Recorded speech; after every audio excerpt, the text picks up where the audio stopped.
and gentlemen, make sure you tune in every Friday night for Friday Night Live. Every Friday night at 9 p.m. Sunday nights, we do what is called Sunday Night Live. I need to change that because the new time is also going to be 9 p.m. We're just going to do 9 p.m. moving forward. Monday, Tuesday, Wednesday, we do what is called Therapy Session. Thank you for tuning in tonight for an episode of Therapy Session.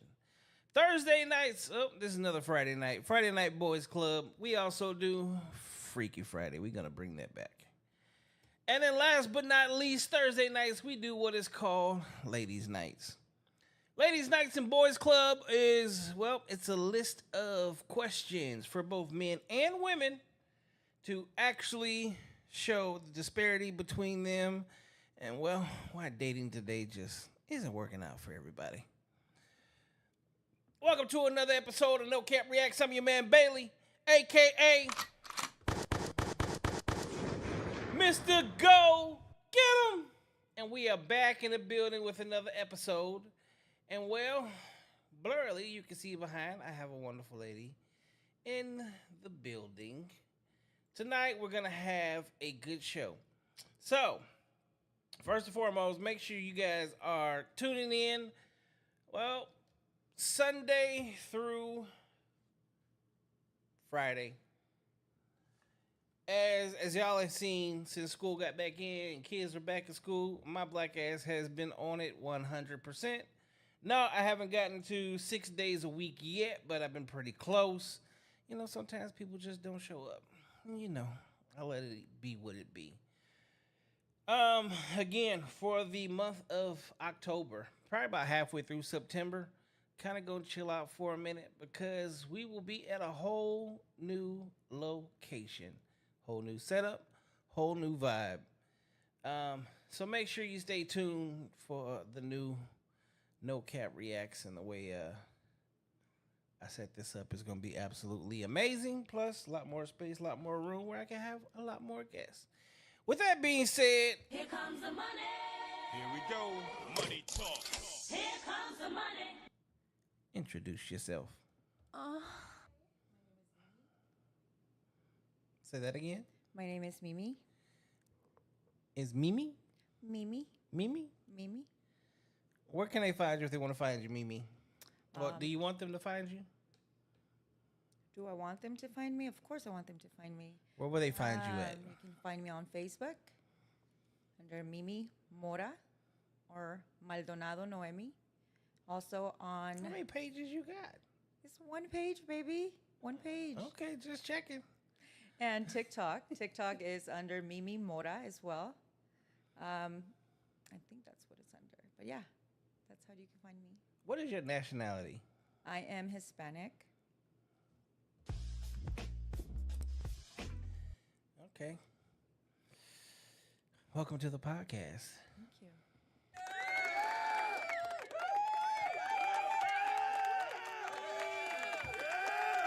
All right, so the other night, per usual, my black ass is scouring the internet and come across you. And you said that it was a dream of yours to be on a podcast. Indeed. Well, I'm glad I could make a dream come true. Thank you. Now, hopefully we can create another one because you said you want your own podcast, right? That is right. All right. Now, on your podcast, what would you like it to be about? I want to say, I mean, I know there's many out there, but I would think some women talk. Women talk. Mm-hmm. Such as? Women talk, like real talk. What women go through with men, what women go through with kids, just women talk. Okay. I'm kind of curious about that. There's a lot of podcasts out there that they don't do well because for some reason women don't follow women. I know there's the whole women empowerment, right, and women this and women that, but unless there's drama involved, if it's like a Love and Hip Hop, Basketball Wives, if there's not any drama in there, people really don't care, which sucks. So we got to figure out a niche. We got to get it in there. That's true. But I also think that it's a lot, or it depends on the person or the host of the podcast. True. And whether or not you can bring it out of them. Because I'm going to be honest.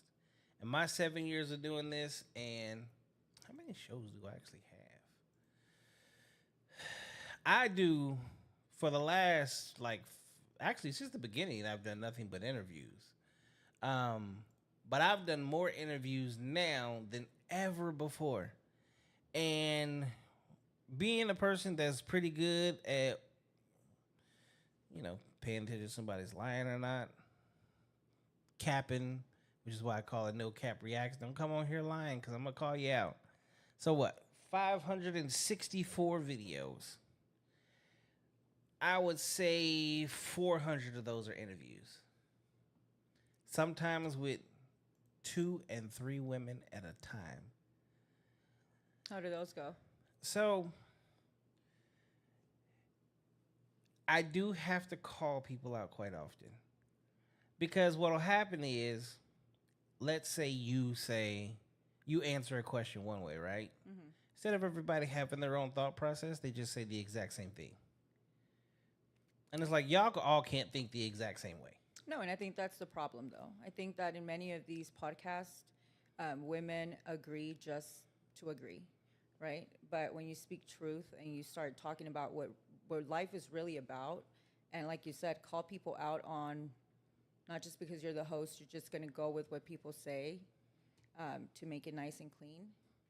I think that's what makes the difference, and that's what makes a podcast interesting. So you'll call them out? Definitely. See, I like you already.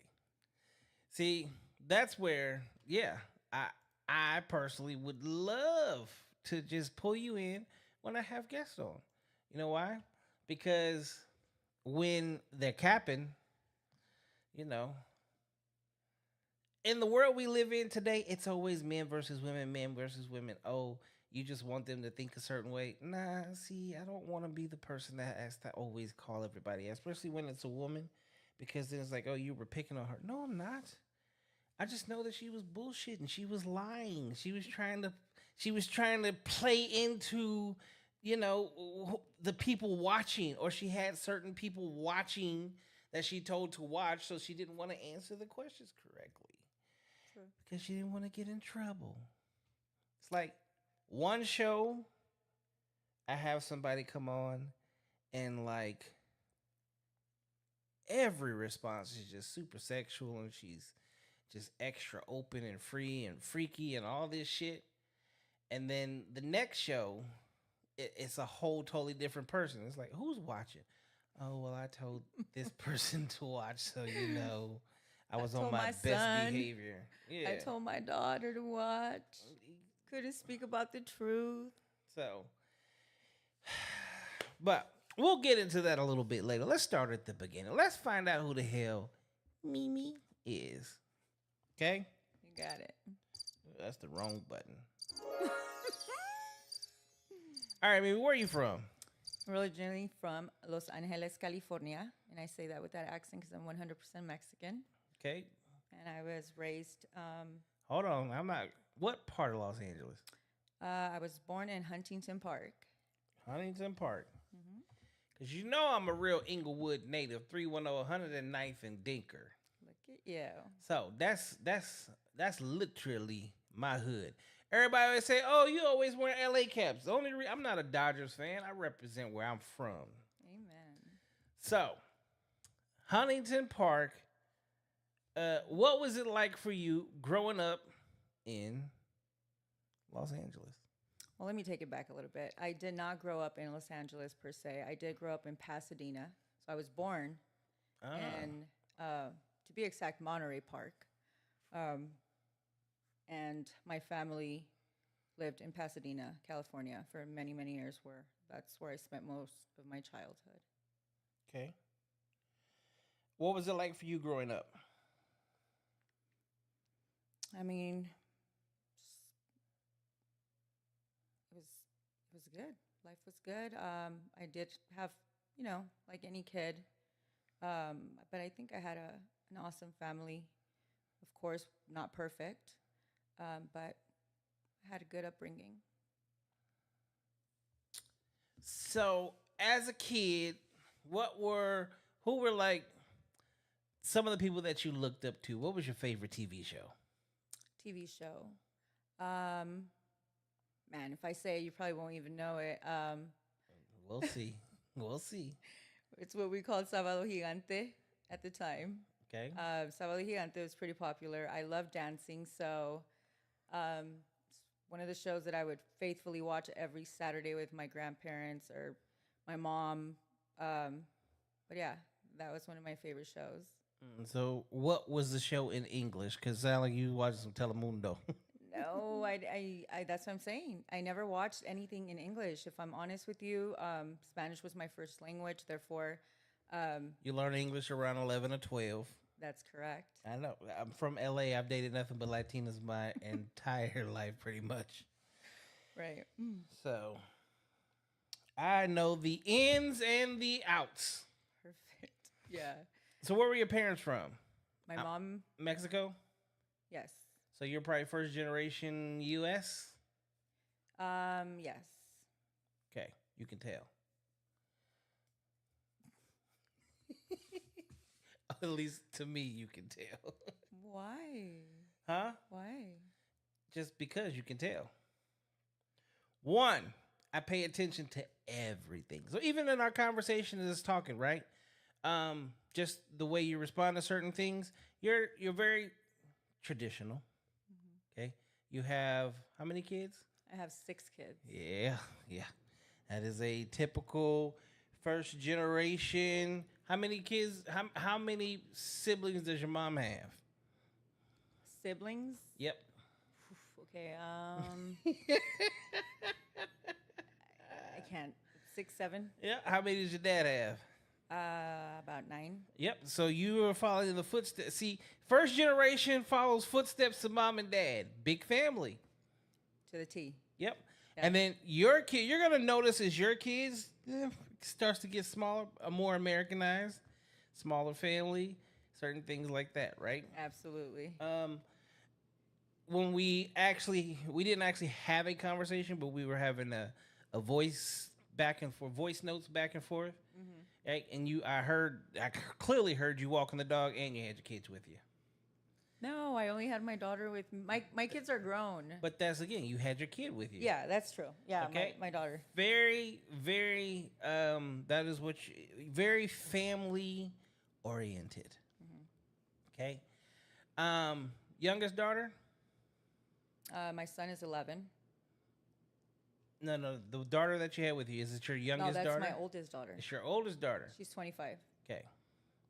So, things like that for people that pay attention, which you'll find out, especially when you start doing a podcast, that every conversation matters. Everything spoken matters. And then learning people definitely matters. And then some of your pictures, I saw the tattoos. So again, I knew you wasn't from Arizona. I just know where you're from. And I try not to go through people's profiles and do all of that. But Are you sure? I'm positive. Are you sure? I am the king of, I don't have time to do it. I'm just kidding. Giving you a hard time. Giving you a hard time. And then something else that you said that stood out, and I actually spoke on that, is you said you're big in the church, right? Just recently became big in church. Yes. Okay. What made that happen? Some life experiences, of course.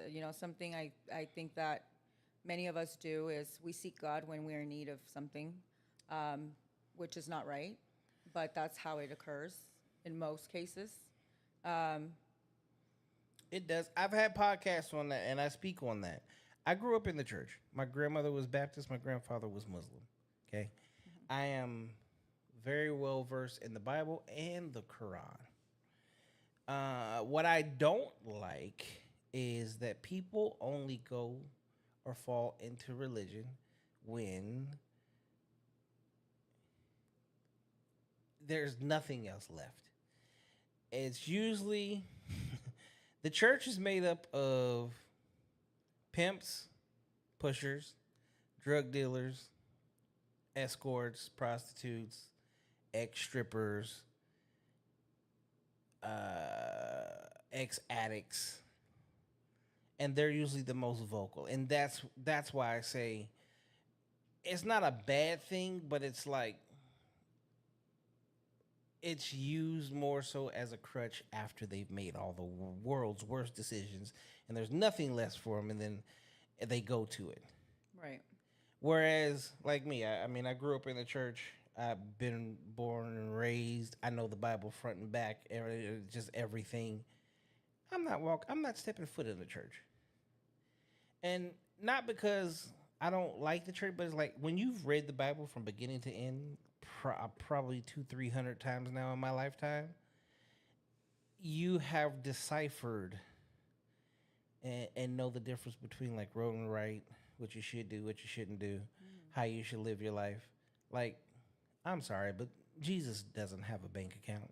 If he did, I would zell him. I see you now as you get older, you see through the BS of like the pastors, the preachers, the deacons, whoever it is, their lifestyles. I probably watch the news way more now than I ever have in my entire life, but seeing the different things that have happened and come out and consistently come out about what they do to children in the church or what certain men are doing with women in the congregation, it's like, you know what? It's not really the place for me. I'm too honest. I'll call a motherfucker out in a heartbeat. And it just becomes one of those things where it's like I don't feel like it's like holier than thou, and I'm not here to judge anybody, but I'm not gonna put myself in a position where I see what you do, so you're gonna make me judge you whether I like it or not, because sometimes that's just what we do. Right. I get it. Yeah, and we all have different perspectives. Of course, that's what is beautiful about life, right? We can all have our own opinions. We can all say how we feel about certain things. I could have 100% agreed with you maybe a year ago, but having a new life the way I see it, the way I feel about it, has brought me a lot more calmness, a lot more clarity in life, a lot more thoughtfulness for others, a lot more thoughtfulness for myself. Not to say that I'm into religion, because that's not what I'm into. I'm into living a life in a more, holy way. Whether my pastor does whatever he wants with whatever I give or don't give, that's no longer my issue. What I'm building here is a relationship with God, and that's it. That's all that matters to me. See, that's a good thing. What you'll find out quickly, though, because I found out myself, is whether you go to church or don't go to church, you'll still do the exact same thing. And I think when you actually like really dig deep into the Bible and read it, and that's just a whole nother conversation. But I agree. Yeshua, the person they call Jesus Christ, tore up the church for doing the exact same thing every church does today. Whether we like it or not, a cross is an idol. It's an idol. True. And many people bow down before it, which is exalting something before God. They all sell something in church, and last time I checked, Jesus tore that motherfucker up just for that reason.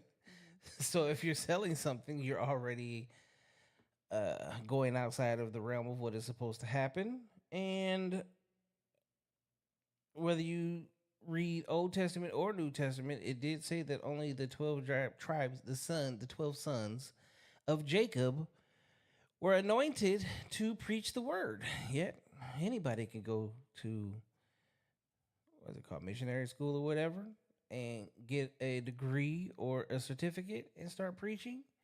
And that is also out of context of the actual word and law within itself.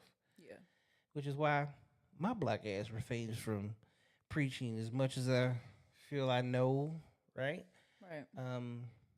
If I don't know where I come from 100%, and I don't know who I belong to 100%, yeah, I know I'm God's son, but am I part of that bloodline? That's the difference. Right. So I will stay in my place and stay humble like I'm supposed to. Amen. And that's where I live at. And that's good. So, what took you to the church? Um, pain, suffer, um, just living a life that was not for me. That I thought it was for me. There's fear in losing life.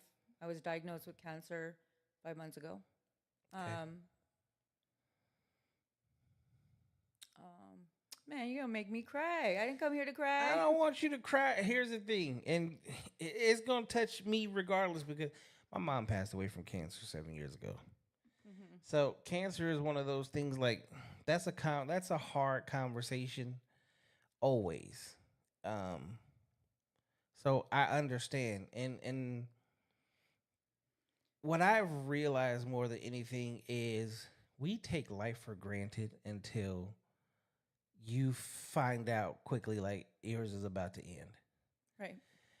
And then that's where, so the way I was raised, I was taught that people only change when it 100% affects them or they're about to die.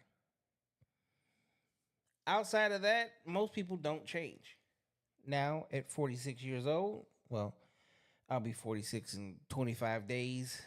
Um, I have found that, yeah, that's like exactly how it is. And I watch people do it all the time. So I made a post on Facebook yesterday, which is one of many, but I live every single day to be a blessing to somebody else. I live every single day to put a smile on somebody's face. I live every single day to be the light in someone else's life. And you can be a total stranger to me. But if I can make you smile, laugh, or feel better about yourself, even for just 2 seconds, I'm doing what I'm supposed to do. I'm giving back to the world that I live in. So, and when you're going through what you're going through, I can't say that I understand because I've never had cancer.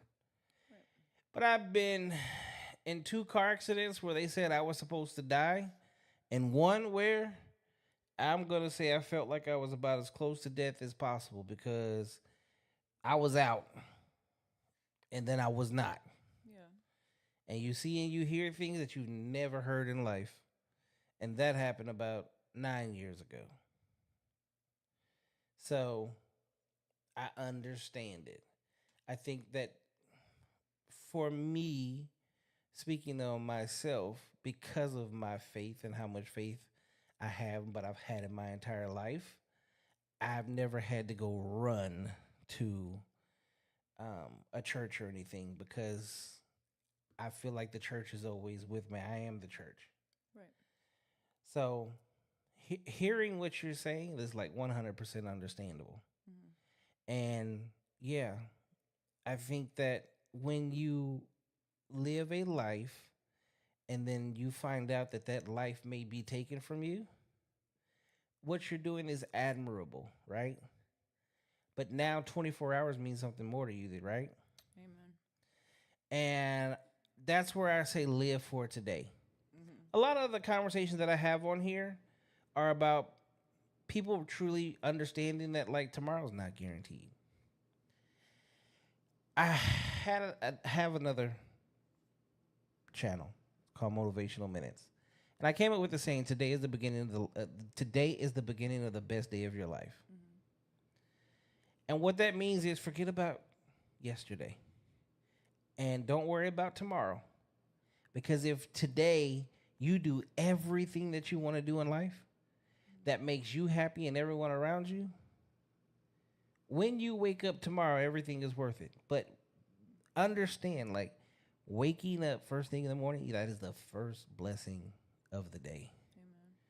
And when you wake up first thing in the morning, that's the first blessing of the day. Honestly, you can't have a bad day. No. There's no such thing as a bad day. The moment you woke up, there's no such thing as a bad day. I agree. So, I agree. And that's, I guess, the best way you can put it. But I do want to say that I don't think that I I think it just sounds horrible, right? To say I seeked God because I knew I was dying. Even though that's truth and I guess the perspective the best Let's perspective say you you can were put it in. seeking a better relationship.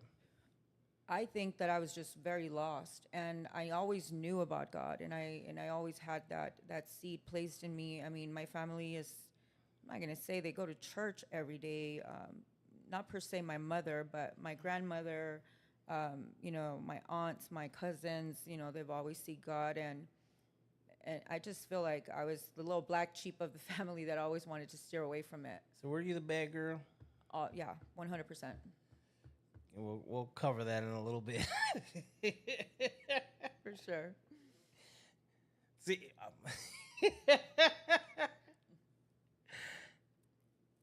this is a show where you might talk a little more than you probably thought you would. Yeah. So It's fine. I'm open to that. I knew something was coming. here's the thing. You can't know something was coming because I have no idea. Like, I don't know you. You don't know me, right? And I told you. I had a feeling. The I truly conversation did. goes where the conversation goes. When you said, "Is there anything you do not want to talk about?" Well, Anything. yeah, I said, "No, I'm open." I always ask that question too. That question actually came initially from Freaky Fridays because you never know. And some people do like to get off into some crazy shit. And then, when you told me initially, you're like, I go to church, Monday, Wednesday, and Friday? And I was like, are you sure you want to be on a podcast? Because here's the thing. On a podcast, there's usually nothing off limits.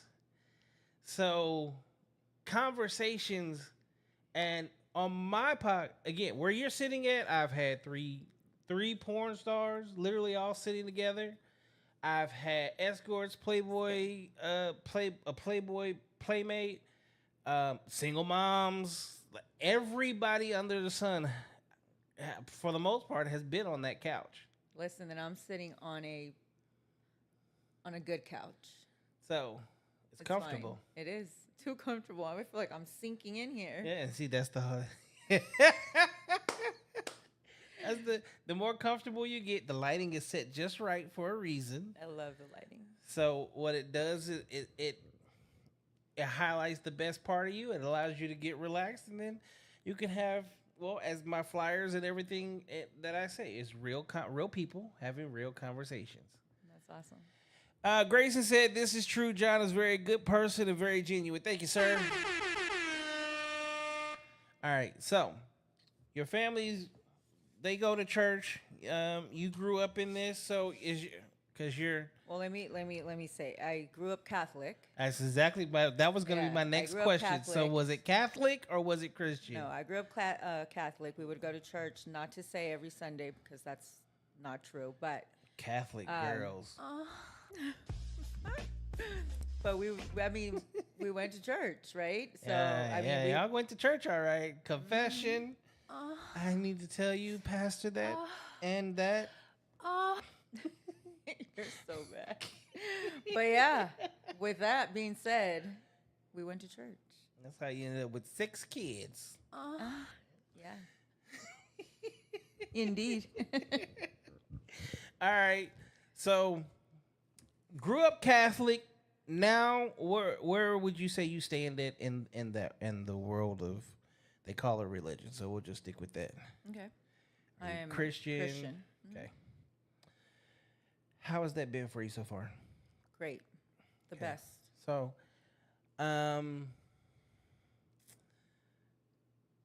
let's go back before then. Obviously, you were a bad girl. Yeah, you could say that. Okay, you said that I was without saying that. I was the black sheep of the family. Okay, why were you the black sheep? What is it that Mimi? I got something a little more appropriate for that. Hold on. So tell me, Mimi, what is it that you did to make you the black sheep? Oh man, I did a lot of things. I did everything that I was not supposed to do just because I wanted to show out and said I did it. Okay. If you told me don't do it 10 times, I was going to do it 10 times Plus one. plus one. Yeah, for sure. Okay. What are some of these things that you did? Man. Kids, if y'all watching, cut it off. No, my kids know everything. My kids know my story. There's nothing to hide. And if kids are watching, maybe, yeah, they should. No, not be there's watching. no kids. My channel is not for kids. My kids don't even watch this shit. No, my kids know it all. I'm very transparent with them.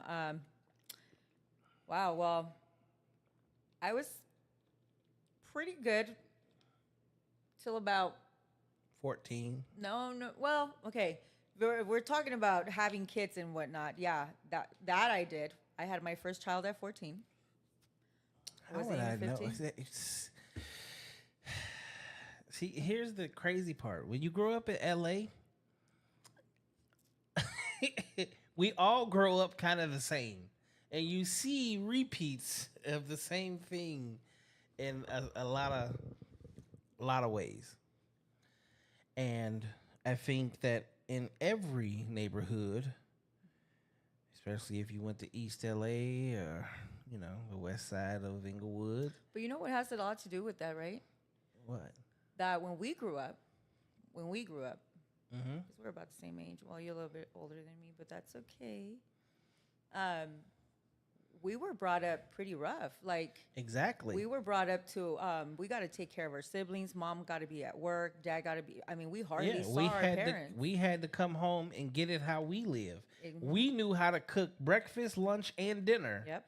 We knew how to take care of kids, change diapers before we knew what puberty was. Exactly. Yeah, so trust me, again, when you grow up in LA, it's a repeat. We all grew up the same. Mm-hmm. We all played outside together. We all talked about the same shit. See, you was my neighborhood. Her name was April. She had her first kid at 14 years old. Mm-hmm. So she also hung out with the gangbangers. Okay, she did a lot of shit. She then later on in life turned into the neighborhood crackhead. Then she was the church girl. Then You talk about my life? So when you've seen it, and then Mm-hmm. as an adult, it helps you to actually be able to read people and understand their struggle, which means it makes it easier to actually relate to that person. Right. Which it's good. Here's the thing: it made you who you are. Most definitely. So when you say, okay, so that's where when you say, oh, I'm gonna call him out. Yeah, I feel like you probably would call him out because you already been through the shit and you know how to read through bullshit. Mm-hmm. So when you know how to read through bullshit, when somebody sit there next to you, across from you, you can literally be like, nah, not going for that. Give me the real. Right. Welcome to my world. That's absolutely right. So what else made you the black sheep? You digging. You I digging. got a big shovel. Having kids at a young age, became an alcoholic at a very young age, turned into drugs. I am a recovered drug addict. Went to prison. Did 4 years in prison. Came out, and I'm not been out for about 3 years. Stayed in lane, but it's been tough. All right, so there's gonna be people that's gonna be able to relate to some of the things that you say, right? Yeah. I think I just had this conversation with someone a couple of weeks ago. Everybody that's ever watched my platform already knows. I went to prison. I did 4 years in prison.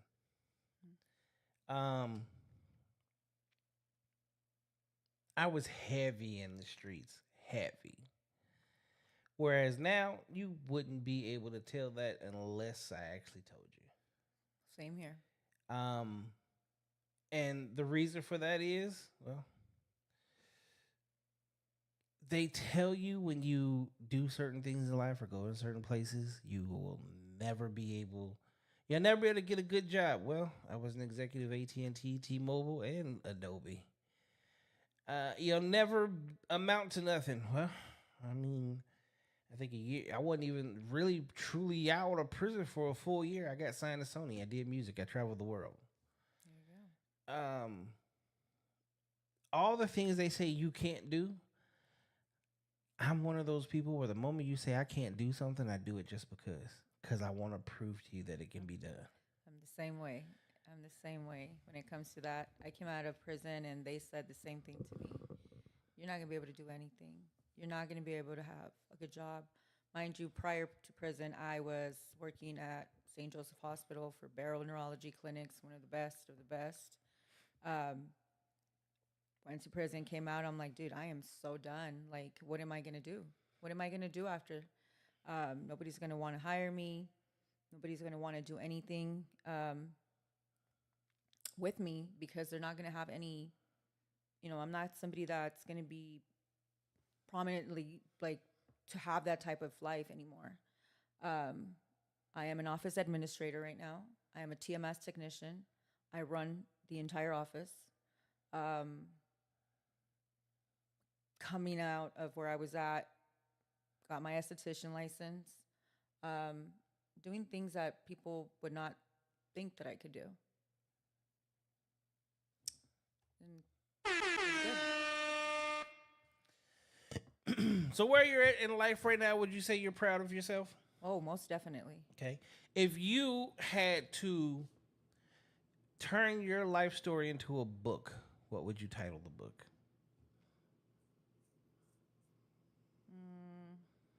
I never put thought to that, but I would call it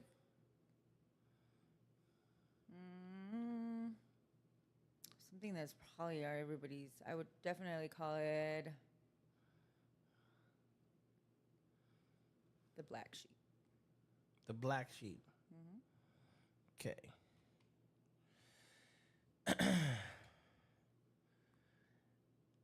So, this is where I want you to hit on the highlights of your life.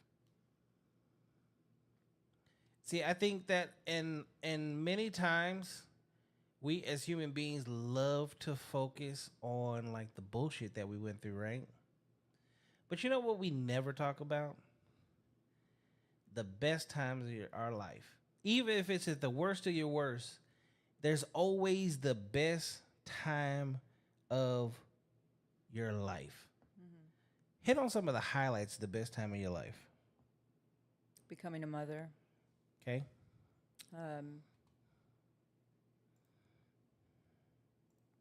Getting married to a person, obviously, that at the time I thought I was deeply in love with.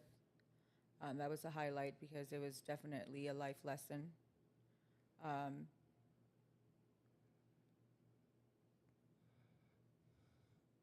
My life now, encountering Jesus, definitely I'd put it at the top of all of them. I'm trying to go as I felt like highlights since I became a mom. But definitely my encounter with God has been the best highlight ever in life.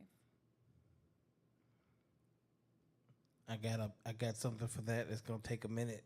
It always does.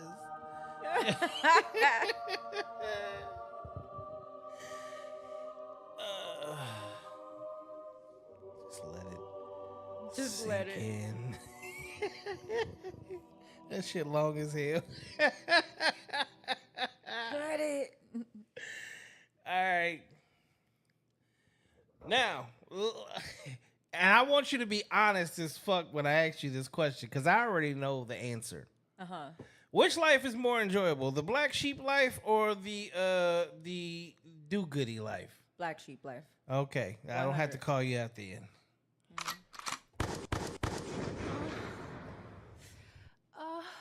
Here comes the money. Here we go. He needs some milk.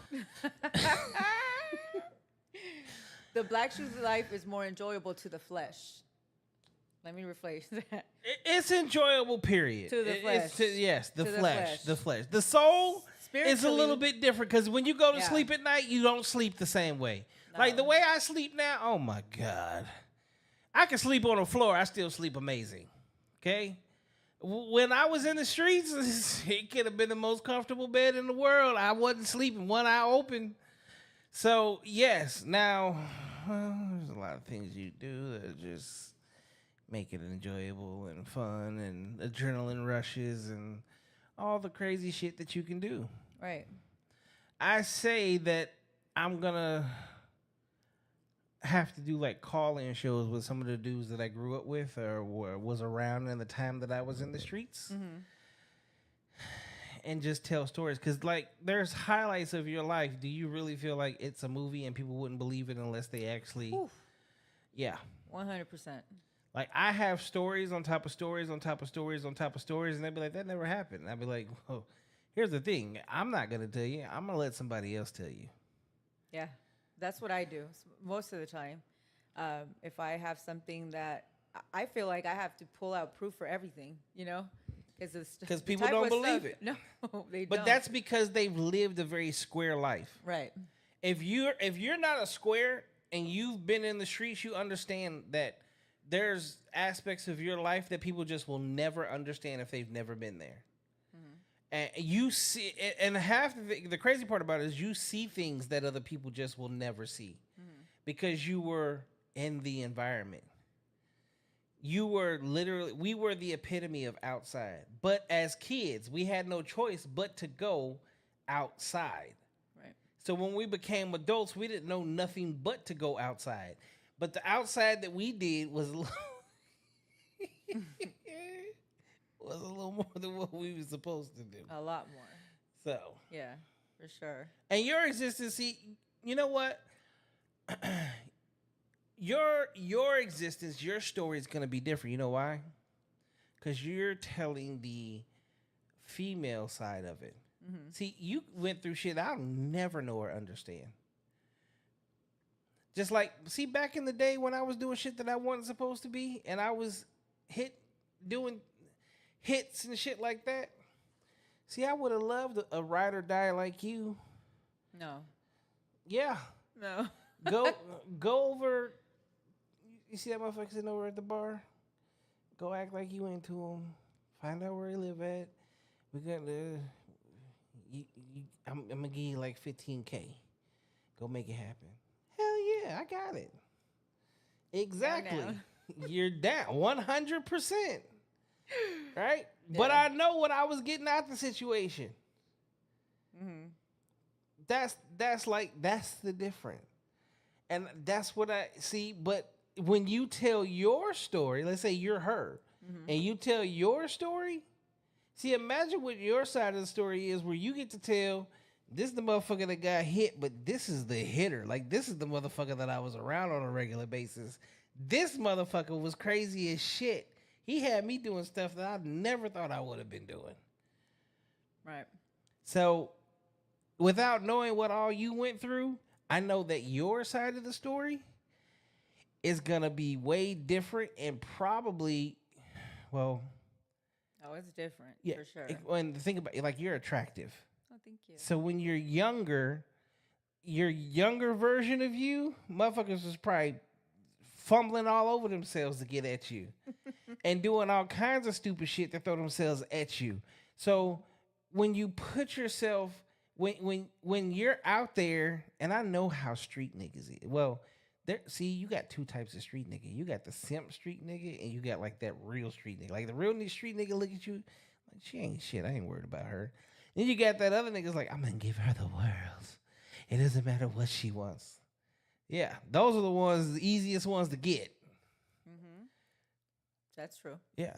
So you saw a whole lot of shit because to you, it's like, she could be a part of everything that I do. You just come on, babe. I got you. Type shit. Yeah, no, I think that what gave me the leverage, I would say, on See, thing see, was that you was I fucking proper. motherfuckers up. I was proper and I knew how to carry myself. Yeah, you was fucking motherfuckers up left and right. Well, that's another story.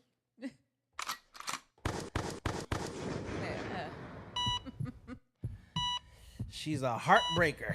He was out there killing niggas. Just a little bit.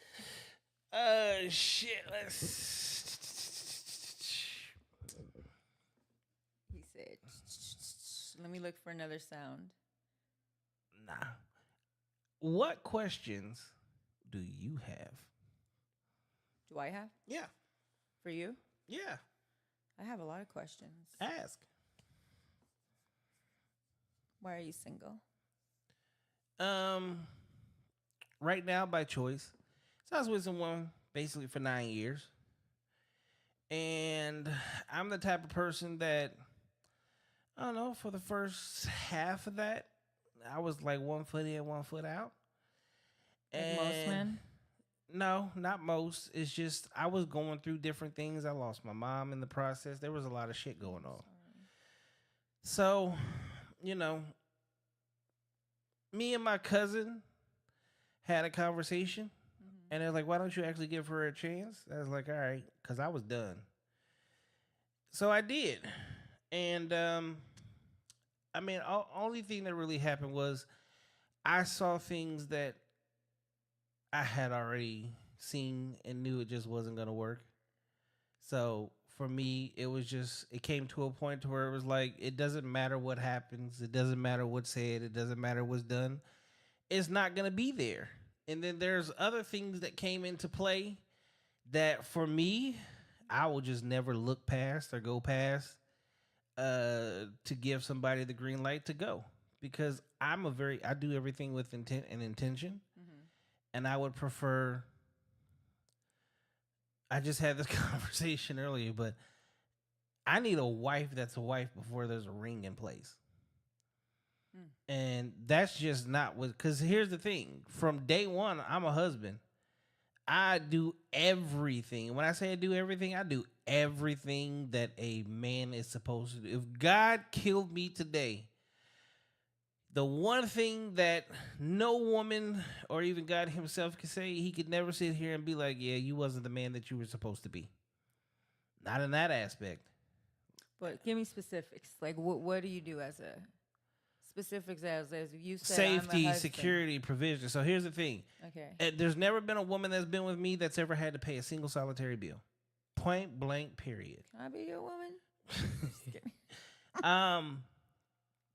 You're as safe as you're gonna be physically, mentally, and emotionally. I do a fucking podcast, so you definitely can't sit here and say that I don't know how to communicate because I do it on a regular basis with strangers.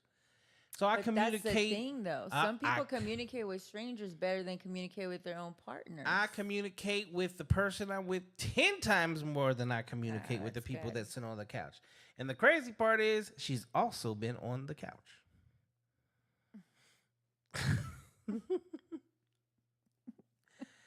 So, like on a podcast on the couch? Yeah, I'll actually send it to you. Like that gesture, that's the crazy part. Is like, and I've tried to do it many, many times.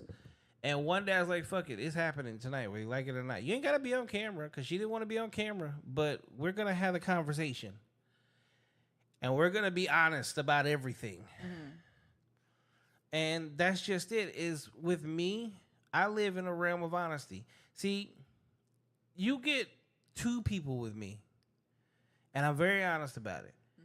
Depending on who you are and how things go in our relationship, you're either going to get the man that is extremely monogamous and is me and you, and no one else exists, or you're going to get the man that is going to be you and another girlfriend. Man, y'all going to know about each other. 100%. No secrets, no lies, no bullshit. Like, this is what we doing. This is how it is. Take it or leave it. I respect that a lot more than a cheater, for sure. Nah, I ain't going to cheat. I've said this since my teenage years. I could be a Victoria's Secret buying you what I know I want you to wear tonight, and a chick comes along and is like, I want you, daddy. Okay. You better want my girl, too. As a matter of fact, I'm finna take a picture of you. Don't move. Send it to my girl. Call her on the phone. Say, when you get this, call me on the phone. Here's what my girl looks like. Oh, she cute. Yeah, I know. Motherfucker, fuck you. Okay, so this is the situation, babe. She says she with it. So either I'm coming home and we about to have some fun. You say, cool, have fun, do what you do, and I'll see you as soon as I get home. Or bring your black ass home. And what's her name?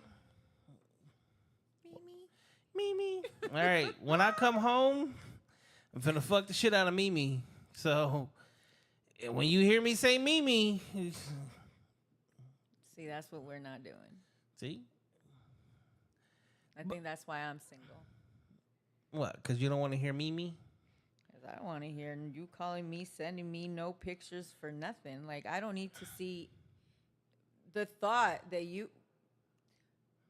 whatever place Hold on, that hold on. thought in your mind Hold- to say, let me pause. send my girl a Pause. picture of this No, girl. see, here's the thing. You say you don't want to cheat her, right?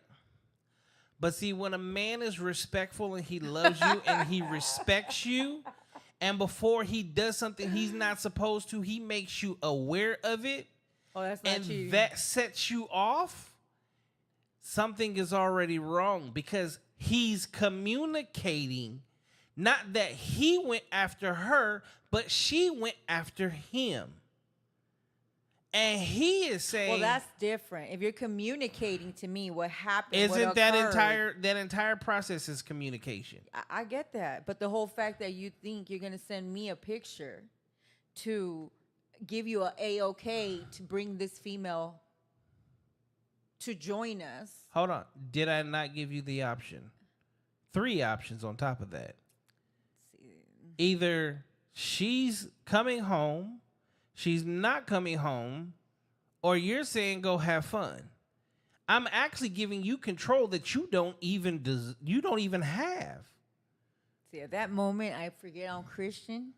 Yeah, but again, And see, and we're bring Mimi here. but Bring her here's on, no. Hold on. Here's the thing, though. and bring you too, Yeah, both see, of you. Walk through that door right now. But here's the crazy part. Now, Give me that sound up, Exactly. please. You know why that would never happen though? When you have a man that is 100% of his masculine, and you have never had an issue with him, you've never had a problem with him. He has made you feel as comfortable as you can be, and made you see.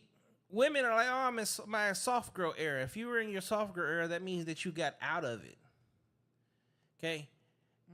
In order for you to be in your non-soft girl era, that means that you took yourself out of what God put you in the first place. Me being the man that I am, the moment that I'm even in your presence, you automatically soften up because you know this nigga's not going for it. When I'm your man and you really know me, your thought process is, I'm not finna tell this crazy nigga to bring her ass here with him. I'm dying. Both of us gonna die. He gonna be either in prison or get off because it's self-defense. You already know that's not the play. You already know I'm not even going for that. Which is where, as a man, off the rip, like, I'm never putting up with a woman that feels like you control me. You don't own me. As a matter of fact, if we want to play that game, who takes whose last name? I like that. I'll give you that. So technically, I would own you. So what I say you would have to do, that's actually the law and has been since the beginning of time. So no, those issues, those problems, that kind of dialogue would actually never happen because you would already know he ain't going for that. 2, my man did call me. This nigga's crazy. He really thought I was gonna go for that. That's true. I think it's not how you say it. It's what you no. It's not what you say. It's how you say it. It's not how you act. Is how you react to certain things. And you should know the man you have because you're right. You're absolutely right. I'll give you that. Oh, because I when just you're haven't. honest, I haven't had that man just yet. But a lot of women haven't. Yeah. See, my podcast isn't just like I talk so much shit about men, but I know how we are. I'm never gonna sit here and say I'm just as much a bad boy as I'm a great man. So, really, honestly, and I tell the truth about it. As men, we see women as two things: you're either recreational use or you're wifey. And honestly, you're the one that's gonna put yourself in that category because I'm basing it off of how you act and what you do. right. And then women don't truly understand men, so they don't realize that half the shit that you say and do is actually not really what we're looking for. What? 7 years, 6 years, 4 years, 9 years? So 4 long-term relationships. I don't do short-term shit. Okay? I ain't gonna lie. I fucked every last one of them on the first night. And I've made it very, like, if that doesn't happen, like, I know that it's short-lived. Most men will always be that way. Because here's the thing. We realized we had to take a chance on you, whether you crazy or fucked up or all kinds of stupid shit. And it's called post-dick clarity. That's what it's called. Yes. Oh man, I knew it was called something. Yeah, like I just after didn't we know have what. sex, if we can't stand you and we trying to get rid of you as quickly as possible, you are not the one, baby. You are not the one. If I'm like, spend the night, let's cuddle, you want to turn on Netflix, I don't fucking watch TV for shit. Baby girl, you are in there. Don't fuck it up now. Now, don't fuck it up. So there's a difference, and a lot of men are like that. And women love to play, not on the first night. See, now you made it a game. We are the hunters. You are the trappers. Men hunt. You are prey. Women trap and try to keep you as long as they possibly can. Or sometimes scare you away. What scares what away? That's how I am. If I'm feeling a little too in, and it felt good at first. See, that's an insecurity, though. No, that I think that's PTSD for me. Yeah, I feel like if it feels like my last relationship, for instance, guy went to church, very nice guy, very, very nice guy. I have nothing negative to say about him. Gave me the relationship that I would have always prayed for and would always want. But the minute it felt like there was no chaos, there's no, nothing toxic around it, it was just like, let me get out of here. Real quick. So I say this all the time. As women, y'all require chaos, which is where the nice guy never wins. No. It's not that you require it. It's No, that's all no, you're you used require. to. No, you require. No, It's no, I don't no, like baby it. girl. This is not a you thing. No. This is not a you thing. This is a women thing. This is a women. This is again. See, Love and Hip Hop, Basketball Wives, any of those wives shows. Like, think about all the shows that women love to watch. They have chaos. That's true. They have problems and issues. Okay? If the show doesn't have that, you don't have women watching it. We don't watch it. But see, period. you're the first one to say, I don't want any drama in my life, but everything you watch is drama. I don't watch TV. I'm Yeah. speaking for myself. That's a good thing. But for the masses, yeah, I get where you're coming from. That's true. When girls sit around and talk, your conversations are based around chaotic situations. He's no good because of this. This is what happened with, like, every aspect of every topic of conversation about the bad shit that happened. It's never like, today was an amazing day. It was a perfect day. The kids did everything they were supposed to do. This is exactly what happened. Oh, girl. I could say that was before, but that's why I'm saying for me, I can't speak for other women. Other women, Wait until you actually start doing a podcast and you interview as many as I do. You find out. But that's quick. why I want to interview other women because obviously not all minds think alike. True. I mean, and that's what's great about this. Well, yes so-called and life. no. Yes and no. So, you know the beautiful thing about my podcast, which is why I have different shows.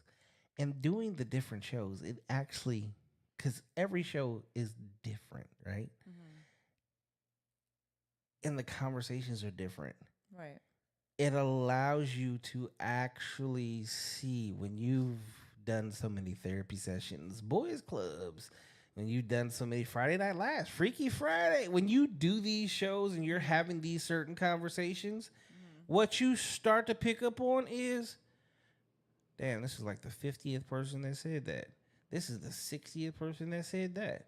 This is damn, dude, is everybody really like, this is really what the fuck they think? This is really what they go through? These are different people, different walks of life, different everything. But what happens is, well, you're Latina, right? Mm-hmm.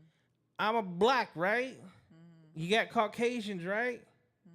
Okay, you got different demographics just based off of who we are. Right. Okay, then you have stereotypes. Do niggas eat chicken? Okay, do Latinas eat motherfucking tacos? Okay, do white people not season their food? Okay, are Asians short? And yeah. Okay, these are not. You can't just stereotype me like this. Why? The whole world stereotypes us. No. You're right. But I'm saying for me, this has never happened to me in a relationship. It has never happened to me because I've never had a relationship like that. All my relationships have always been chaotic, have always been, they cheat on me. I do something to them because obviously not everybody. But here's, okay, so. Hurt me only. I've hurt people as well. So here's. Don't be laughing at my pain. I'm not. So, okay. Because I can break it all down for you real quick. First and foremost, have you ever dated a man that other women didn't want? Yes. You dated a man that other women did not want? Yes.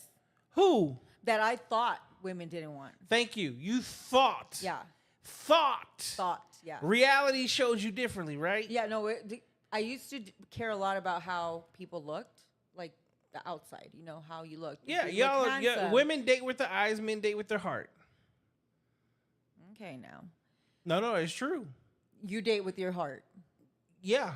You're not physically attracted to somebody before you start dating them. I'm going to show you that exact situation. As a matter of fact, yes. You do? Yes, I have. See, I never did. So when I did, I said, not that this man was not attractive, because he's attractive to me. Most people would have thought, Noemi, what happened here? But to me, he was. And he happens to be the most genuine, nice person I've ever met. Yet he was younger than me. He is younger than me. I speak as if he doesn't exist anymore. He is younger than me. And he taught me a lot of life lessons. Did he cheat on you? No. He was the man for me. But I was too scared. I wanted to look for every problem. Goes back to what I said. Yeah. Being the nice guy, never. And that's where, as a man, this is my advice to men. Don't make yourself so accessible to a woman that she doesn't feel like there's going to be any chaos or that you're never going anywhere. Well, wait, you can't say that. Yes, you can. No, because I didn't. You just proved why. No, but I didn't go into the relationship thinking, God, I'm going to go into this, and the minute it's good, I'm just going to bounce or like. The bad part is, chaos. You know what? So almost my entire life, you know what I've always heard? Oh, you're too good to be true. And then they want to go in there and fucking run their cycles. They want to do their running man. When I was younger, yeah, I would chase them. And then they'd be like, "Oh wow, you're actually like real, you're serious." Yeah. I don't think I'm ready. I know you're not.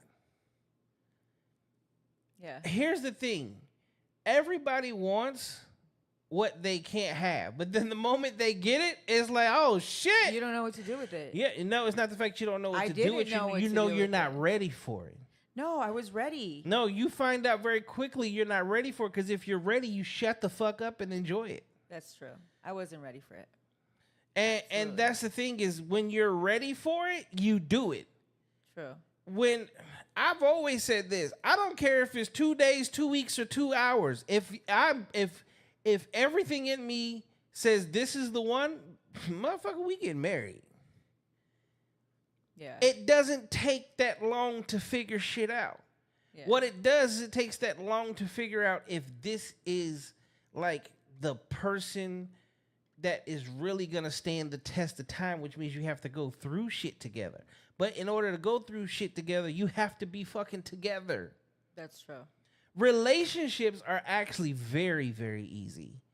And I point that out to every... Falling in love is easy. Plus, love is a feeling. It comes and it goes. Okay? The favorite TV show you had as a kid, is it your favorite TV show now? No, because the man died. Okay. The favorite TV show from 5 years ago, is it still your favorite TV show now? Yeah. Your favorite TV show from 10 years ago, is it still your favorite TV show now? I'm not a TV show person, but I would say like a movie. Yes, it's still my See, same. but here's the favorite thing. movie. See, throughout your entire life, you watched hella TV shows, right? And one was your favorite, and you could care less today. And yeah, even your favorite movie. One of my favorite movies growing up was fucking Goonies. But when was the last time I watched it? What, just to introduce it to my kids? Okay, my favorite movie is fucking Scarface, but I don't sit around watching this bitch on a regular basis. I love The Godfather. My favorite all-time movie, and I'm going to say it with my motherfucking chest, is Sleepless in Seattle and You've Got Mail. I'm the king of chick flicks. Wicker Park, all that shit. Okay? I've watched The Notebook probably love The 300 Notebook. times. Yeah. But guess what? I don't just sit around watching that shit. I've watched it a lot, and I get in my moods. But like, love is the exact same way. You're gonna have different moods, and you have to understand that when you're in this mood, doesn't mean your partner is. So don't try to force your mood upon your partner, or be like, the relationship is stale, or the relationship is boring, or the relationship is not gonna make it, because you're in a mood. Right.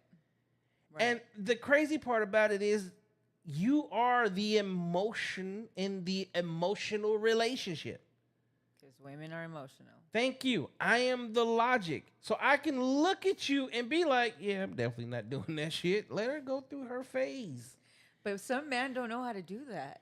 No, we all do. We just do it differently. No. Some And a men, lot of times when you voice your feelings, well, we listen to you and we take it to heart, but we don't do shit about it. Yeah. And that's where, as men, you have to let her know and understand, like, you're doing something about it, but you're not doing it the way you're not going to do it how she thinks you should. Because, again, you're emotional. So your emotions have you feeling this way today, because tomorrow you're going to be totally fucking different. Whereas the logic says, I know she's going to, like, snap back and come back to fucking Earth and get away from fucking Neptune or wherever the hell she's at. And then when she comes, like, I'm still going to be here. And that's, I think, where a lot of relationships fall apart and are missed, because her cues, and I understand that who you are and what you're feeling is very real to you. And because it's so real to you, like, you have to feel it too, babe. Like, there's no way. No, like. But then you have emotional guys too that want you to feel what they feel. Okay, So it goes both emotional ways. guys came from single mom households, and they're living Not out. necessarily. Yes, fucking yes. No. 100%. Because a man that has a man in his life that is giving him guidance, yeah. I just had this conversation with my 10-year-old this weekend, who I just dropped off a couple of hours ago. Okay? No. And I even told his mom when I dropped him off, this nigga's acting more like you than ever before. I don't know what the fuck is going on. So, yeah, it's time for you to you and your emotional outbursts, leave that nigga alone. As a matter of fact, he's back with dad way more. Because he's going into puberty. And if he doesn't learn how to control his emotions, because guess what, ladies? When you have an emotional man, that's usually who beats your ass. That's usually who cheats the most. That's usually who's not honest. Prison is full of emotional men. And I know because I've been there. They only emotional because they're in there. No, they're not emotional because they're in there. They become emotional because they're in there. No, it takes emotion to do stupid shit. True. As a man, you have to be emotional to do stupid shit. Which is why most of us do stupid shit when we're younger. Because we're still emotional. So you're not emotional? See, there's a difference. I have emotions. But I am in control of my emotions. Like, there's nothing you could do to make me angry. You know why? Because I'm in control of my emotions. Why would I let you Why did your voice just change while you were saying that? Why would I allow you to dictate how I feel? Why did your voice just change? It's for effect.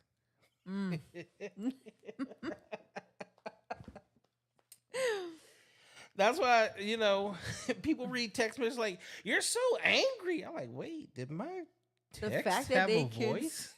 The fact they could tell you were angry with the text. Like, you... Did you have capital letters? No. Maybe exclamation mark? Not at all. Well, then I don't know. Exactly. You can see, what happened is you read my text and your emotions. True. So that's why you feel that way. So, I am single because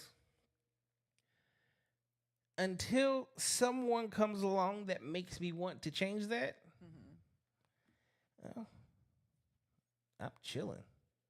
Me too. My bed is comfortable as fuck. It would be nice to have someone laid next to me, but otherwise, I'm going to keep sleeping in the middle. I keep my AC on like 67 degrees. So that's a little cold. Not when you next to this big nigga. I do everything for a reason. I'm very intentional in everything that I do in life.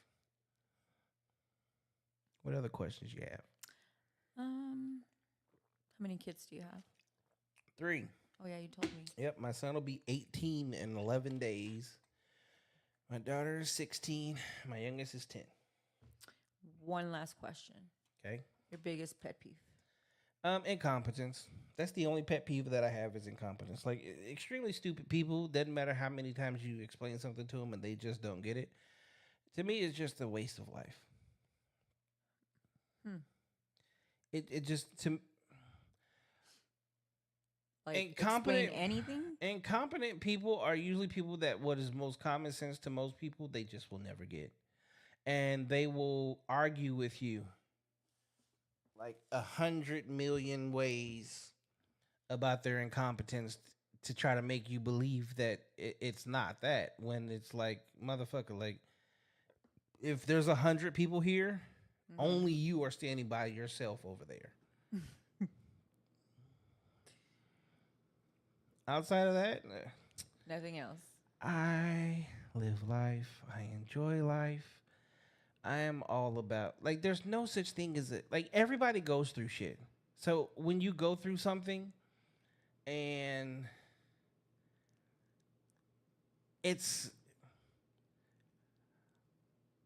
I've come to terms with the yin and the yang. For everything good, bad, something bad has to happen. Right. So if I make $100,000, so today, $100,000 day at the dealership. So if tomorrow's only 10, cool. I don't live a life of expectation. You can't. Well, you can. I mean, you can, but I mean, if you choose not to, Yep. better lifestyle, I guess. Marcy said weaponized incompetence. Ooh, wrong one. Thanks for tuning in, Marcy. Is your man watching with you? Are you solo dolo? See, I've helped Marcy. She went from single. She's been chatting in for years now. And she always says she's going to come sit on the couch, which she never has. But we've had quite a few conversations, even offline, to help her. Finally, she has landed her man. Help me land my man.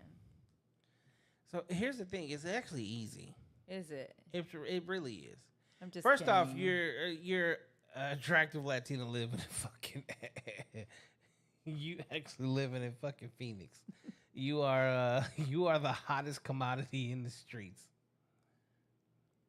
White guys want you, black guys want you, and other Mexicans, Latinos of all want you. Really? You just have to figure out which one's actually good. Like, black men really like Latinas? We love them. I've never been hit on by a black guy. That's fucking crazy because I don't know a nigga that hasn't hit on one. Here's the thing. You know why? And I say this all the time. Like, they call y'all like, y'all niggas like we are. No, wait. I have got hit on. Okay? Here's the thing. Your family outings, family dinners, family barbecues is the same as ours. Okay? Your uncles sit outside working on fucking cars in the front yard the same way my uncles do. Your brothers play and talk shit and drink the same alcohol my brothers do. Yeah. Okay? When you look at facial features, and I'm talking going all the way back even to like the Mayans, y'all carry now as the Spaniards came and kind of took over and dirtied up the bloodline, you've lost a little bit of the color. And like your nose, not all, but most of you don't have the same noses anymore. And that's really pretty much about it. Most Latinas at the end of the day is thick shit, ass is fat as fuck. And, you know, what really makes it a little bit sexier is, you know, you speak a different language. Oh, yeah. You guys like that Spanish? Spanish is absolutely, it's like the languages. What did he say? Grayson over here, he said, Grayson is single. Hell yeah, we love a Latina woman. Shit. No, fucking. I love that your family culture matches my family culture. Like, we do family reunions. We call them family reunions. Every quinceañera.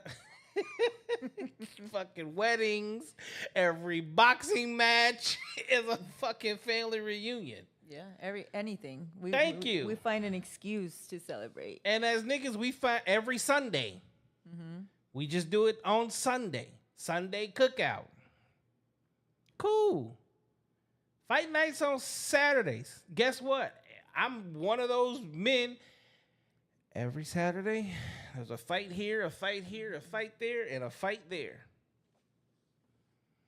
And if there's just one or two, cool. One's here, one's there.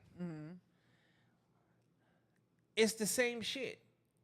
And like, well, this is officially the last month in this casa.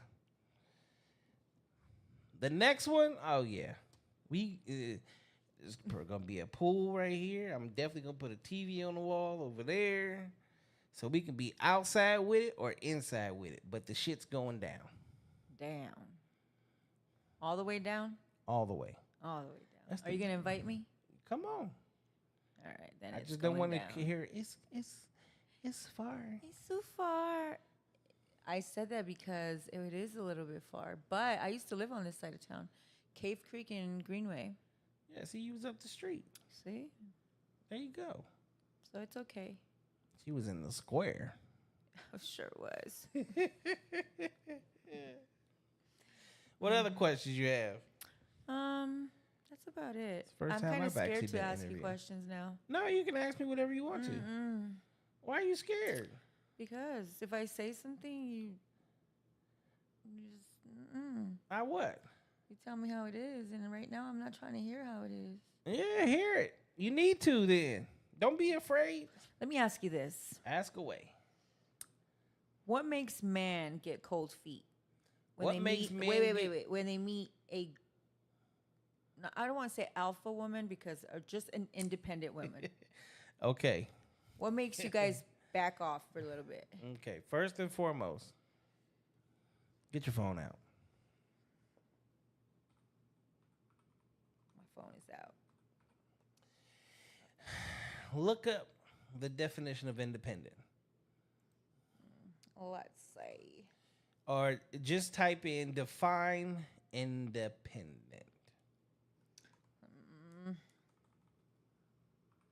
Define independent. Yep. Okay. Done. Say, what does it say? It says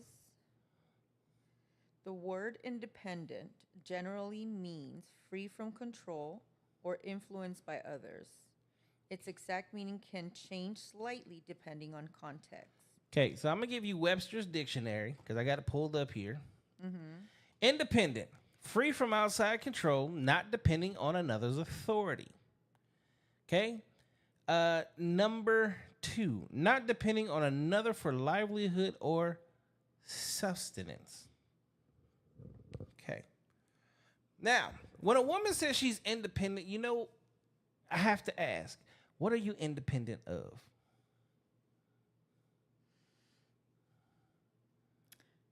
When I say independent, I mean like No. We have to go based off the definition. Well, I'm not dependent on anyone. Okay. 9 times out of 10, when a woman says she's independent, what you really mean is you're independent of men, which just means you're single. Because Right. here's the thing. You're not independent of anything. It says free from outside control. Well, does anybody control anyone here? Thank you. So that one doesn't. And it says not dependent on another's authority.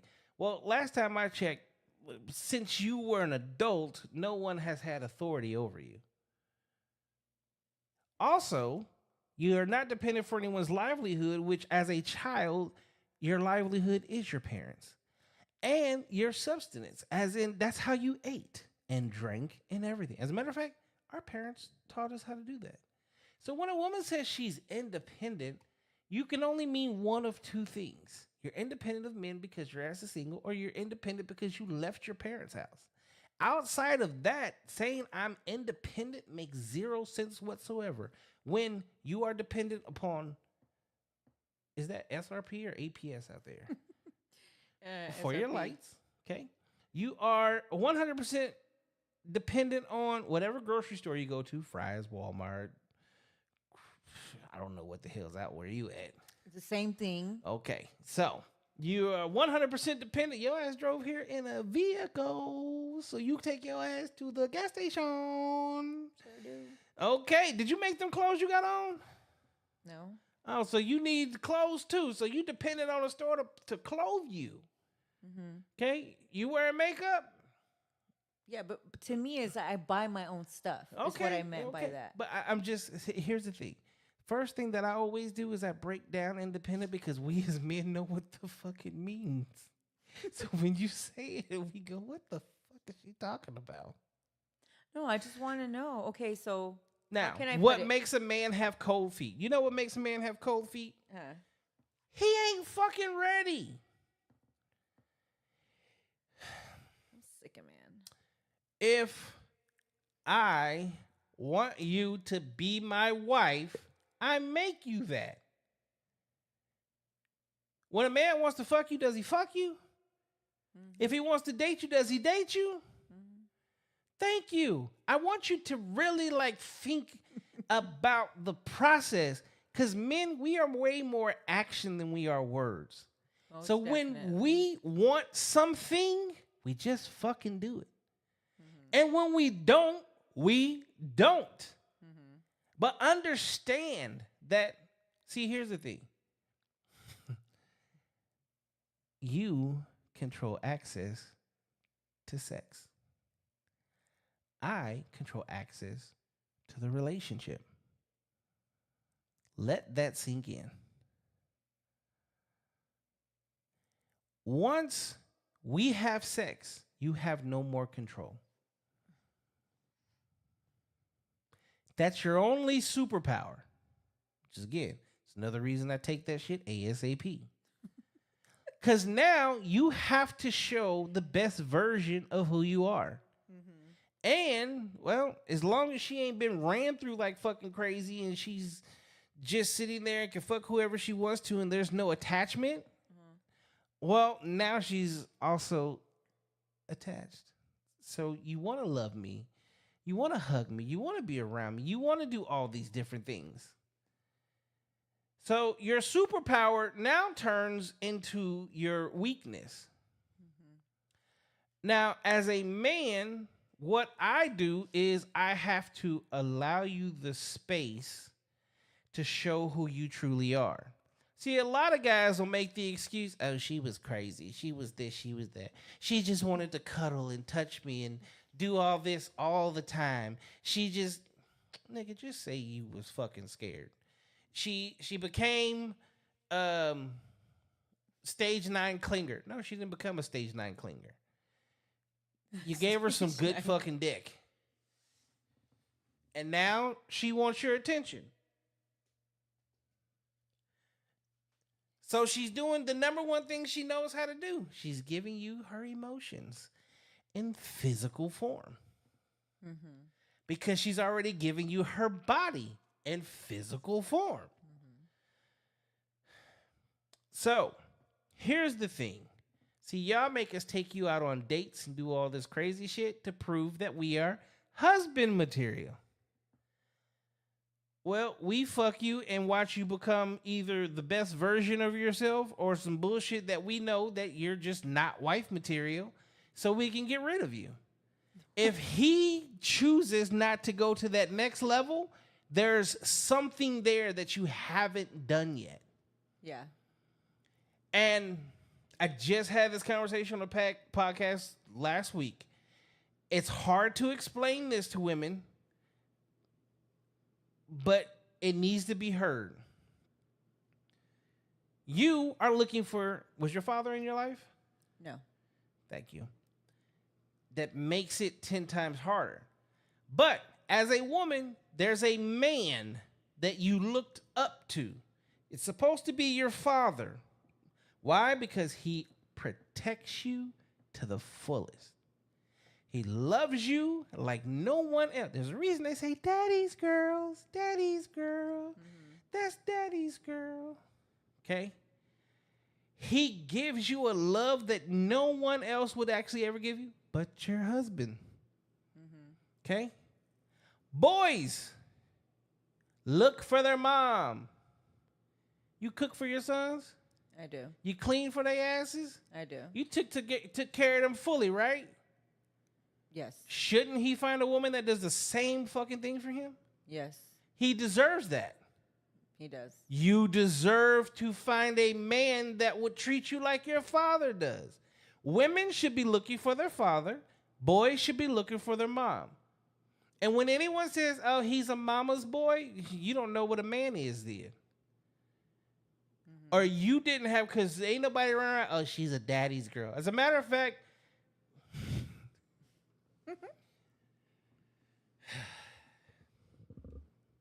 fuck y'all niggas, because I know y'all gonna hate it, but I'm gonna say it anyway.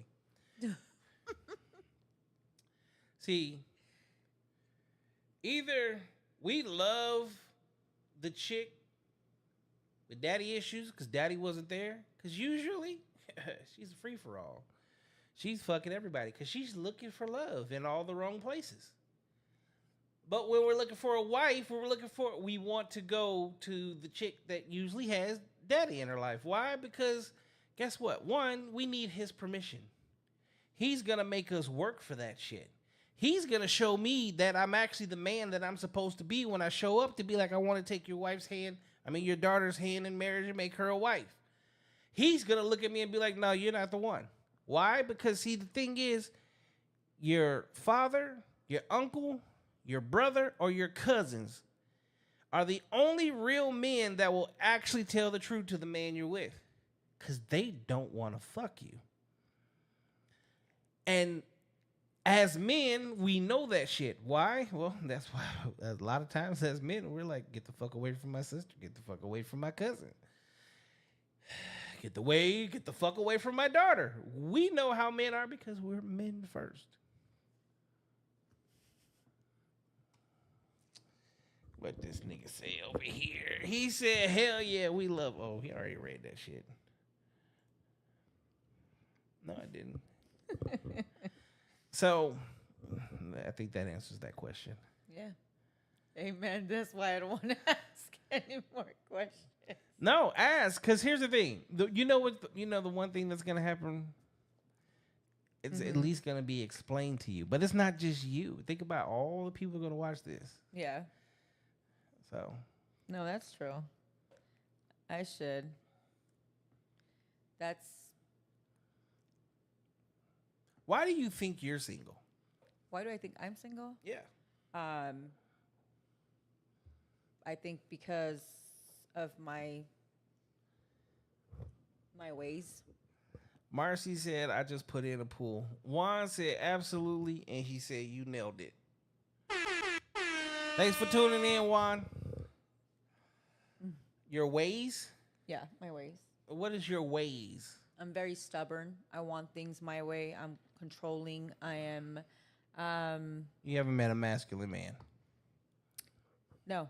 You haven't made a man that actually can tell you to shut the fuck up and sit down. And you listen. Right? Correct. Again, you haven't met your father. No. All right, you haven't met a man in the spirit of your father. Yeah, I met my father, but yeah, correct. That's why I say a man in the spirit. Of my father, yeah, correct. Yeah.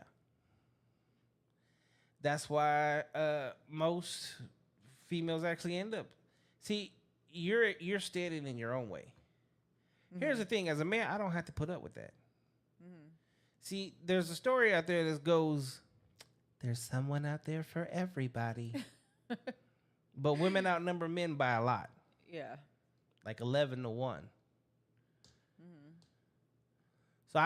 So if God opened up the heavens right now and opened up the roof of this motherfucker and said, take a wife, well, you gonna be number one. But when he comes back around, I don't know what neighbor's in this motherfucker, but she gonna have to walk through that door and be number 2 until there's 11 of you. Mm-hmm. So no. And I think that's the problem is it's also the training. See, how old were you the first time a dude hit on you? How old I was? Yeah. 13. Thank you. Trust me. You had your first at 14, so it was young. Mm-hmm. Now you are, how old? 40. Okay. From 13 to 40. Mm-hmm. 37 years of your life. The majority of your life, you have known that you are attractive, that men want you. They have called you beautiful, pretty, sexy, all these different things, right? Mm-hmm. But how many times has a man looked at you and be like, you ain't shit? Oh. You fuck up way, like, I know you think you're the shit, but you really ain't shit. Like, you fucked up more of this than you even realize you have. Mm-hmm. How many times does that actually happen? A few times. Correct. A handful of times. Yeah. Okay. So imagine 40 years old, subtract 13 years, that puts you at 33 years. Mm-hmm. No, it doesn't. That's 7 years. Wait, that's 7. I just want to check. That puts you at 27 years of your life. Mm-hmm. For 27 years of your life, you've been told your shit don't stink. Which one is going to outweigh the other? Right. The shit don't stink or the handful of times you told you wasn't shit? That is the issue with the majority of women. Mm-hmm. Because we want to fuck you. Right. Okay? We just want some... Here comes the money. Here we go.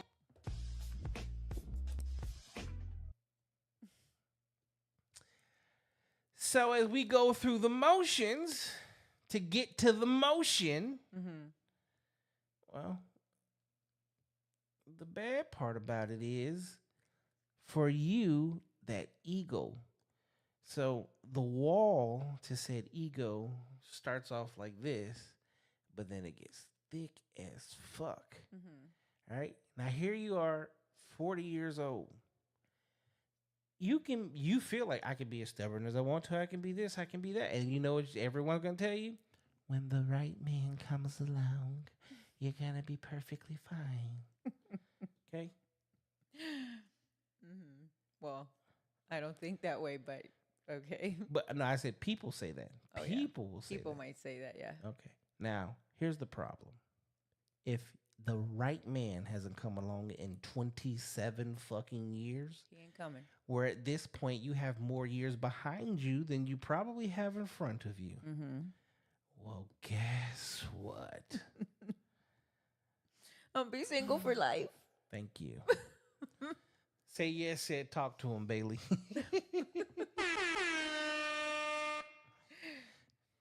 I'm working. So what actually has to happen is a man has to actually come in and honestly reprogram your ass. But you have to be willing to be reprogrammed. Oh, I'm being reprogrammed. No, you're not. Yes, I am. Are you?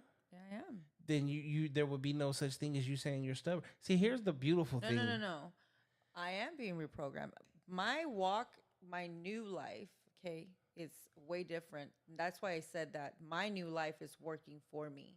Might not work for others. People might think it's, this is religion, this or that. My new life, I think I view things differently because. So, are you willing to follow a man's lead? Yes. Are you willing to shut the Yes. fuck up? I am. Okay. So, For me to have said that I'm single because I'm stubborn, controlling, that's a major a major win as far as me walking in my new life, as far as changing my ways. I bet that was that was a But yeah, no, for real. This is why I'm saying that now I view things differently because of that. Before I was too blind to even see where I was wrong. How much of the Bible have you read? Not much. Okay, so what this is going to be my homework for you. Got it. Pick up the Bible. No, I pick up the Bible every day, but No, I am no. new to reading Pick the up the Bible newly. Pick up the Bible and go to Genesis 1:1 and read it till you get to Revelations. Okay. That's where it ends.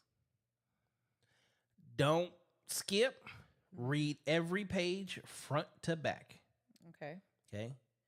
After you've done that, do it again. Okay? That is going to, one, teach you how to be a woman. And, well, we had a conversation a little bit earlier about, like, Victoria's Secrets and how that situation came out and how, Mimi was gonna try to come home with us. okay.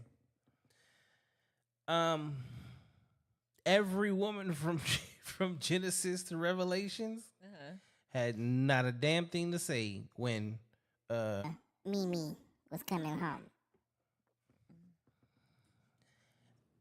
but that also again puts you back in your feminine. Right. Because what was God's direct, do you know God's direct order to men? What do you mean? What was God's direct order to men? He only had one direct order? Yeah. Go out and multiply. That was the only order he had?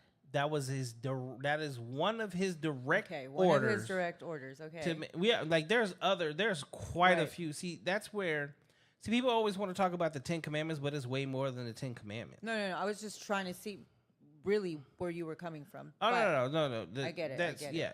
The man's direct order is to go out and multiply. Multiply, Which is correct. why, honestly, men shouldn't be out just fucking and sleeping with everybody. Okay, you're supposed to be doing that in order to create. See, we use sex as a tool of pleasure as opposed to building family and legacy Right. and what it's supposed to be used for. Right. Two, whether it's you and 5 other women, if all of y'all have my children, it is my job to take care of all of you as well. There's no first and there's no last. Everyone is treated equally. The Bible speaks very clearly of that. And then what you're going to find out too, like the downfall of every man, well, from Adam all the way the fuck to modern day has always been a woman. Correct. So a man has to always hold frame. So like, kind of goes back to like what we were talking about earlier. Like, a man can't be that emotional because the moment he becomes too emotional, he loses his frame. And when a man loses frame, you lose respect. Right. Which means you get out of pocket and do shit you're not supposed to. Which fucks up now. See, you don't care about your legacy. Because as a woman, your last name's supposed to change any fucking way. Same thing for your daughters. But as a man, we care about our legacy 1,000,000% because it's our last name that goes on forever. Right. Okay? And we want to build the biggest, strongest men in the world because even all the way dating back to Genesis, we fought all the wars, etc. So if my bloodline shows that it's stronger than everybody else's bloodline and we can fuck some shit up and take over everything, it means everything to us. So if we allow you to fuck that up, you don't just fuck me up, you fuck up the entire family. Correct. The entire legacy of that family. Say yes says when we get out our ugly parts of us, like stubbornness, etc., we can then take the blindfold off and see what a real man actually is. Most of us didn't have fathers to show us what a man is. I'm with you. That's right. I'm with you. Hence why a father is to give his daughter away to a noble man. That's why, like me personally, I've only been engaged once. And I went straight to her father and asked his permission. And he said, of all the dudes that she has dated, you're the only man that I would have said yes to. And immediately called his wife in there and said, guess what? She said, what? She said, remember what we talked about the other night? He said, no, he didn't. He said, yes, he did. And she said, you have my blessing as well. It's the only person I've been engaged to. Now both of her parents are passed and she still isn't married. And she fucked that up because I left. You didn't do anything? She just messed it up? So if I'm being like super honest, of all my relationships, I've never been left. No, I didn't ask that. I said you didn't do anything to mess it up? I didn't do anything. Not one thing. Not a single solitary thing. Actually, I did do something that I would never do again. Love her. Nah, I was too nice. Because she thought she could get away with shit. So you're never going to be nice? I'm very nice. There you go. I won't be too nice. Okay. And here's the thing. When you have the right woman, keep her on her toes. You always act right. When a woman is on her toes and it's like, this mother, I gotta stay on my shit or this motherfucker's gonna be gone. Yeah, that's when you know it's right. That's true. So, a man that has options and the woman knows it, she gonna act right. A woman that has options and the man knows it, we don't give two shits. You always had options. But that's not entirely true. It is true. No, because I know the man that I've been with have had options. If I walk out this door right now and was like, I'm horny as fuck, who wants some? Nobody's popping out. Take your ass out there and do the exact same thing. Nobody's gonna pop out. Motherfucker gonna jump from the third story. It's not that easy. It is that easy.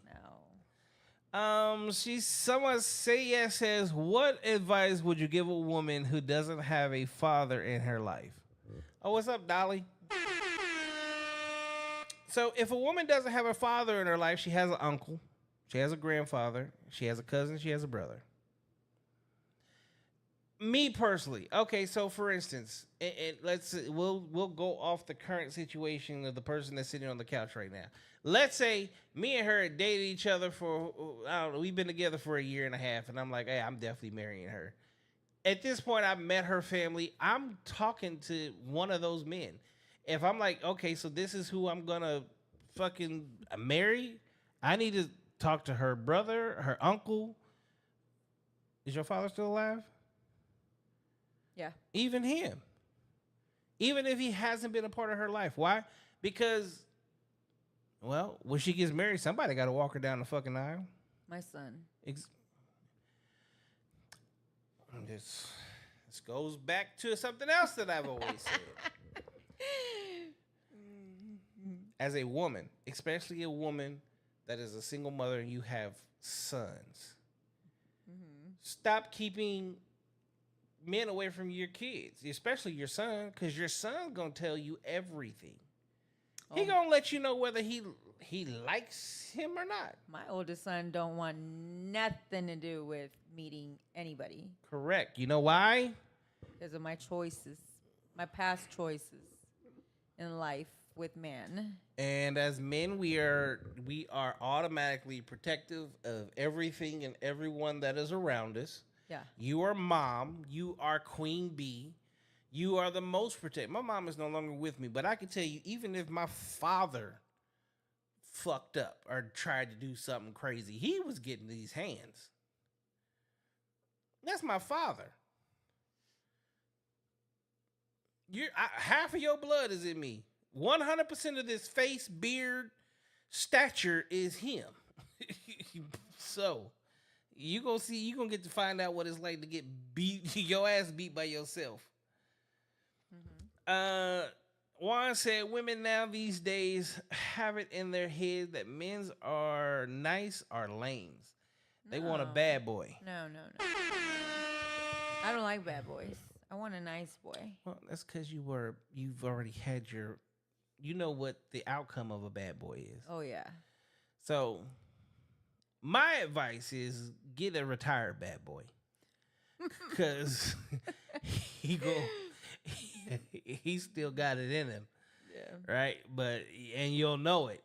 So you'll know, okay, like he is going out of his way to make the choice to be better. Right. So let me snatch this one up. Cause if he's really just a good guy, like, see, now you're taking a chance. What was Chucky's name? Good guy doll. That nigga may be a killer for all the fuck you know. Oh, shit. Any other questions?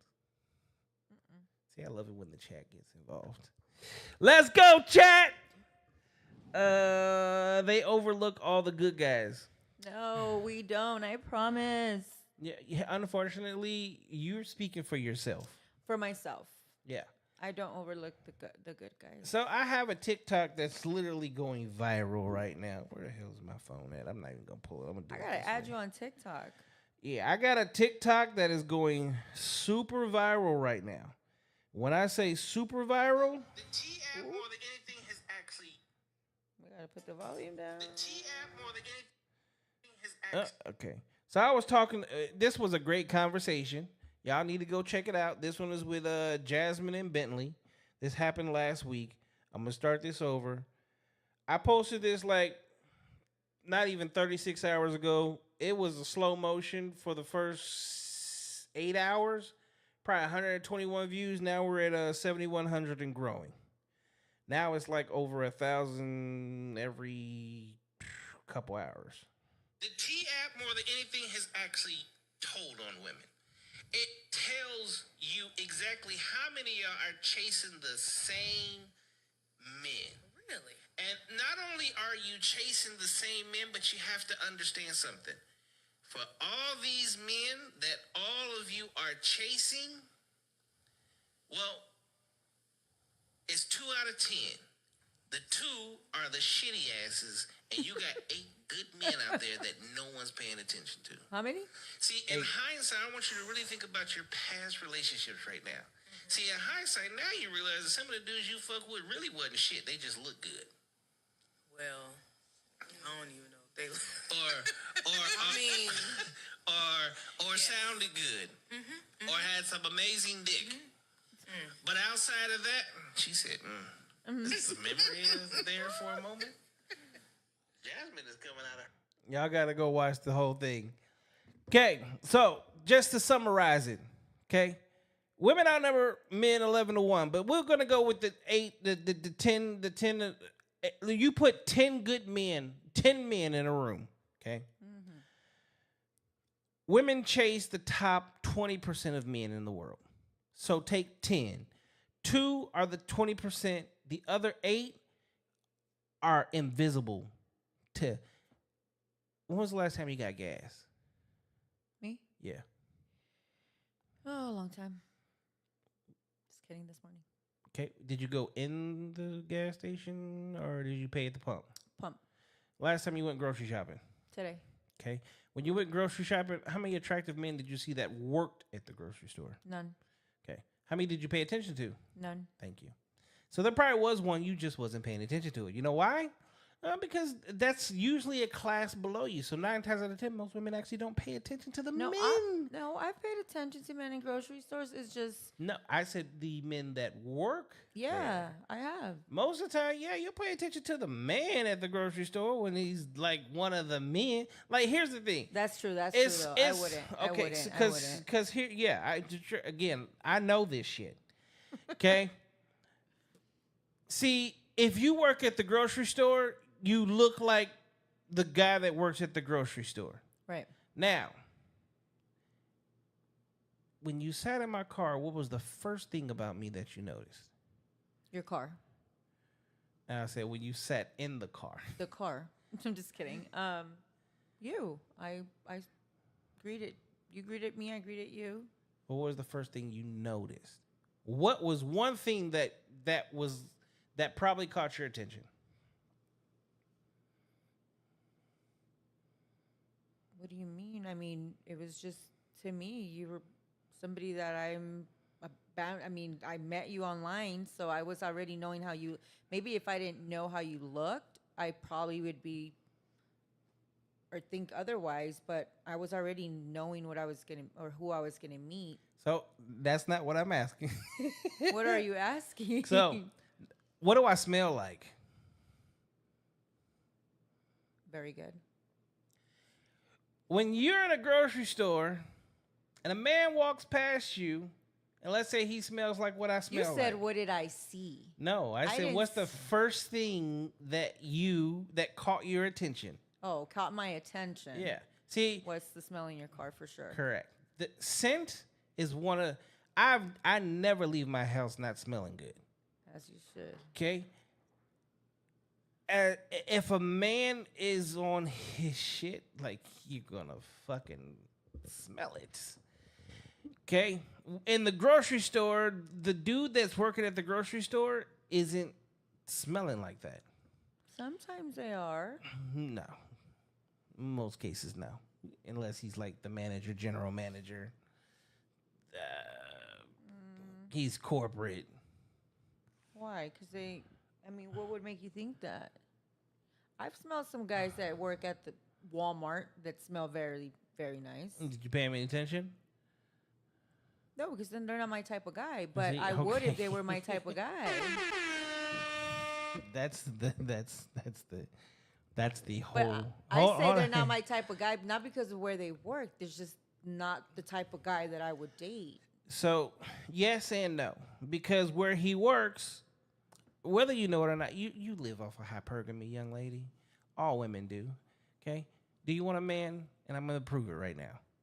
after I read this. Say yes. I want to know what would be the list that makes it to how she decides to date a man now. And then Juan said, have she ever dated a man that worked at McDonald's, Wendy's, etc.? Yes. How long ago? Yeah, if it's in your like teenage years. No. I would say like 5-6 years ago. Why didn't it work? A lot of that's why I was asking you that. Why is it that men steer away from women that are so, I would say like me, career oriented? Like I have my career set. I make good money. I have my own Masculine place. energy. Yeah, you're- most men that work at Wendy's, McDonald's. You're walking my life. That's my life. See. Well, that's what I'm saying. So when you get a man that works at Wendy's or McDonald's, that if I do say yes to, they feel like They I don't can't feel- date you. they don't because- feel- Yo, I'm saying because I've gotten this before. Well, no. You So- cannot make more money than me. Yeah. Okay. You can't do this more than me. That's why I say it's not a feel. See, Right. you have to understand how men are. Men are raised to be. You raised your sons to do what? to provide. Thank you. So if you are out doing that man, does he feel like he's being a man? Probably not. Thank you. You just see how easy that is? Yeah. Now, but well, see, I hold don't on. see it that way. It doesn't matter how you see it. Right. He has to see it. That's You're right. in control of what's between your thighs. He's in control of the relationship. When the relationship isn't where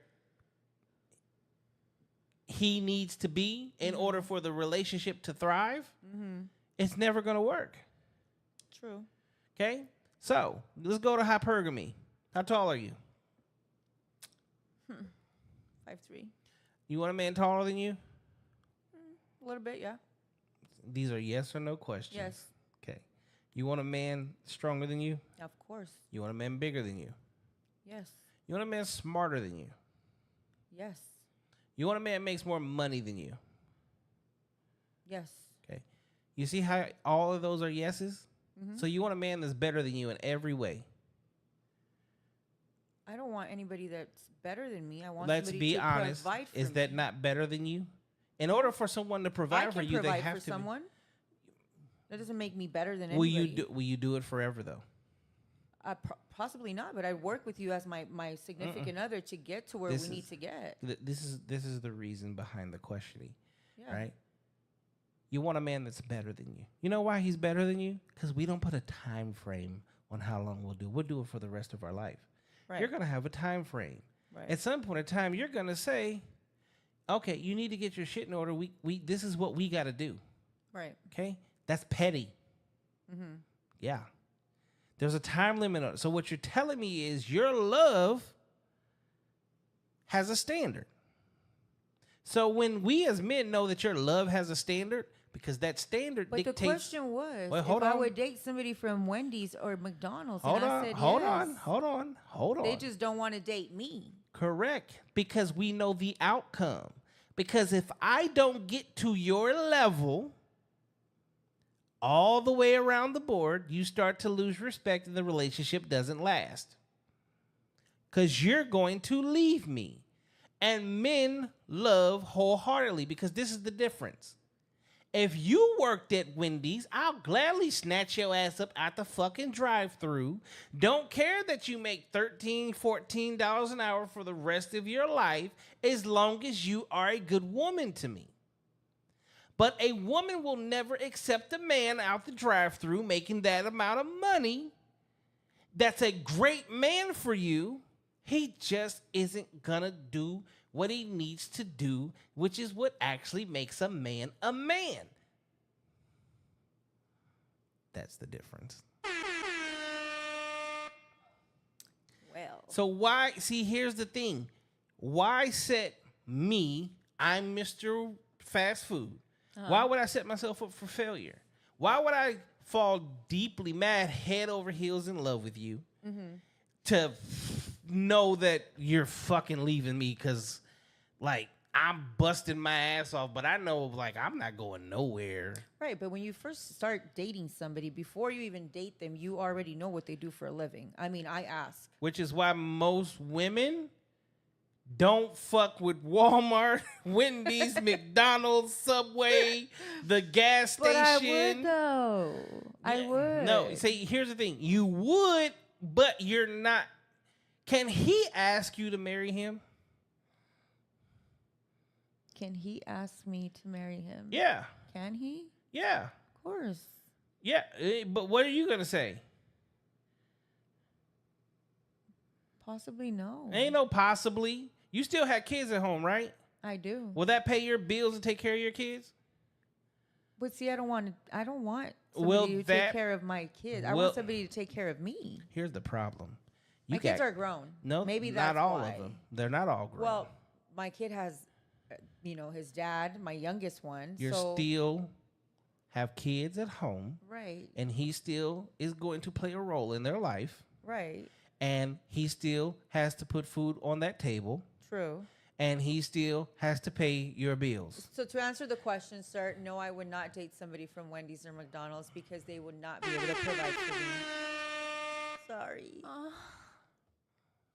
Thank you for being honest. You're welcome. Because Since you put it in that perspective. well, because it's just reality. True. That's why it's called hypergamy. True. Okay, hypergamy is real, and that's why I say there's no such thing as a gold digger. Okay, if I say, do you want a diamond ring that comes from here or from here? We know which one you're gonna choose. The big one. Thank you. Can he pay for that? I would hope so. No, not the working there. I would hope so. No. No, not working. I run in a whole McDonald's. fucking car dealership. I know motherfuckers come, I work at Burger King. Yeah, fucking $600 every 2 weeks. How the fuck do you pay bills? Really? Yeah. Oh my god. I would help them. I have business ideas. See? Build a bear. She want to build a nigga. See, y'all be the queens of build a motherfucker, right? The problem is you can't. I know. No, I've learned that the hard way. That is very true. See, that tells is you very that true. tells on you even more. You're a nurturer. That is very true. I'm like my mother. My mother is. You want to take care and help everybody. Yep. And he's so cute. And he's this. And he's that. Yeah.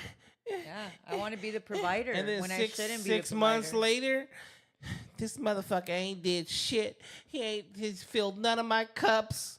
Cause that's really, see, you talking shit about him, but what you should really be saying is he's filled none of my cups. I filled all of his cups. I've done everything for him that he could want and more. Made his life easy as fuck. But I'm just making my shit harder. I got another son. That's very true. I know. Very true. But I've learned, and I'm not going to be a nurturer anymore.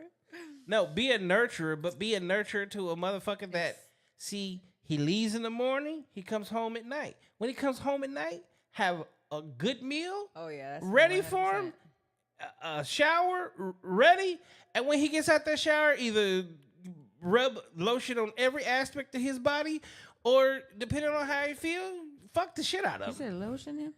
Yeah, lotion. You ain't never put lotion on your man? I never thought about it.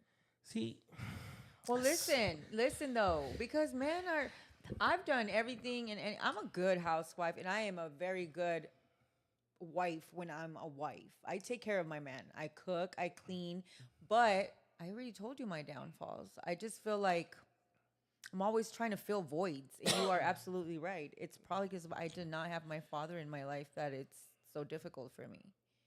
But not because I don't lotion a man up. That means that I'm a bad I didn't wife say and that. nurturer. I'm just saying, like, those are things.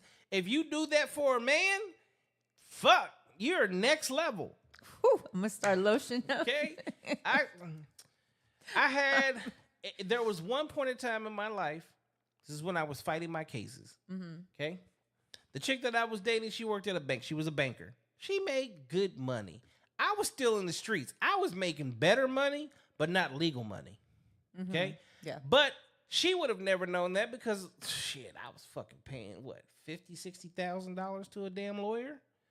Everything I was making, I was spending. I was sending it out basically.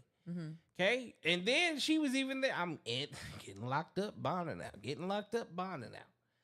All the money that I should have been using to fucking give her a lifestyle, I'm using just to fucking stay free. Right.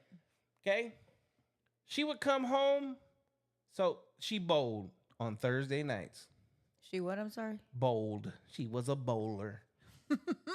I'm sorry. She was part of a bowling league. So on Thursday nights, when we get home, she had a son. I didn't have no kids yet. I would put her son to bed. Start at the tub. Throw in, bath bombs back then, little bath beads, just way different than. Get her going, little bubble bath and shit. While she's in the tub, I'm in the kitchen, a little champagne, some fresh fruit, cut it up, take it in there to her, come in with a little candle, whatever, turn out the lights. Wait. You did this? Yeah. Oh yeah, we getting married. I ain't done.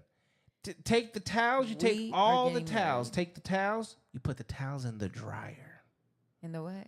The dryer. So it could be warm. Yes. Okay. You go in, sit there. How was your day? Go through the regulars. I know you had a long day, babe. I hate feet, but I actually loved her. So kick your leg up here. She kick your leg out the tub. I massage her feet. Right. Like, you ready to get out? Yeah, I'm ready to get out. Okay, so I take the little tray thing with the fruit and the glass, run it to the kitchen. Was this the one that you were super nice to? No. Wait, This is was before it her. super nice before her? I'm super nice to all of them. Okay, no, you said I would never be that ever again. No. This one was before the. Yeah, this is before even the Okay. engagement. Got it. Okay. So I get the towel. She stands up. I wrap her in it. I dry her whole body off, then wrap her up in the towel. Take her to the bedroom. Okay. Throw her in bed. Music's already playing. Candles already lit. I already got her lotion. Boom, head to toe. You lotioned her up. Yes. What kind of lotion? Moisturize her body. With what kind of lotion? I don't fucking remember that shit. That's a long ass time ago. Okay. After that, I know she's tired, so I'm not gonna give her, the D. But you get FaceTime, mouth to mouth resuscitation. So make sure she come a couple good times. Wipe off your chin. Jump in bed, cuddle up, go to sleep. Call it a day.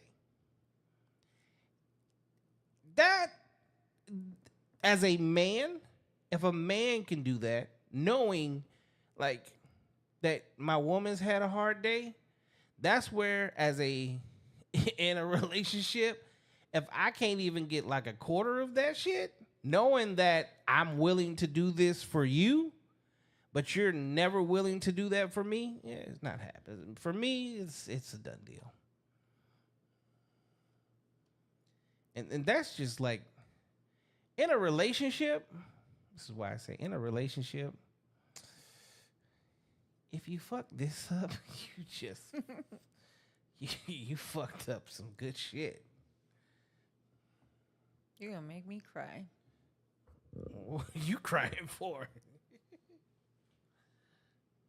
You're making me miss somebody. Just kidding. Oh. Any other questions? None. It's been 2 hours and 12 minutes. I think I'm done with the questions. Do you have any questions? What do you think of the show? I love it. I love your vibe. You're awesome, awesome host. You're someone that I would definitely want to learn from. Super patient, even though I was late. You're a couple of. You weren't even really late Listen, for it. to You're me still late. here. To me, late. That's late. You got to be here 15 True. minutes prior before. I mean, your I time. appreciate that, but you drove from a long ass fucking way. I did. Well, not that long, but a long ass fucking way. I'll give you some grace. Thank you. But no, And you didn't know where you were coming to. I did. So I mean, you realized where you were coming to once you were coming. Yes. Well, once you got in the area, but initially you didn't know where you're coming to, took the wrong exit, etc. Correct. So in life, shit happens. Right. No, but you were nice about it. There's most people wouldn't have. But you said it. You have control of your emotions, so that shows a lot. Here's the thing: you spoke on exactly what happened when it happened. See, there's a difference.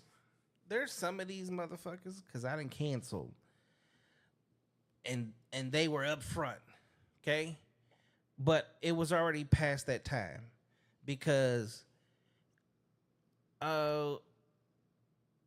it's excuse after excuse after excuse, and then there's attitude like this is what it's supposed to be, but you tried to make it be this way, and I'm like, what the hell are you talking about? I told you what time to be here, told you to be early, and this is the thing, I didn't even give you that speech.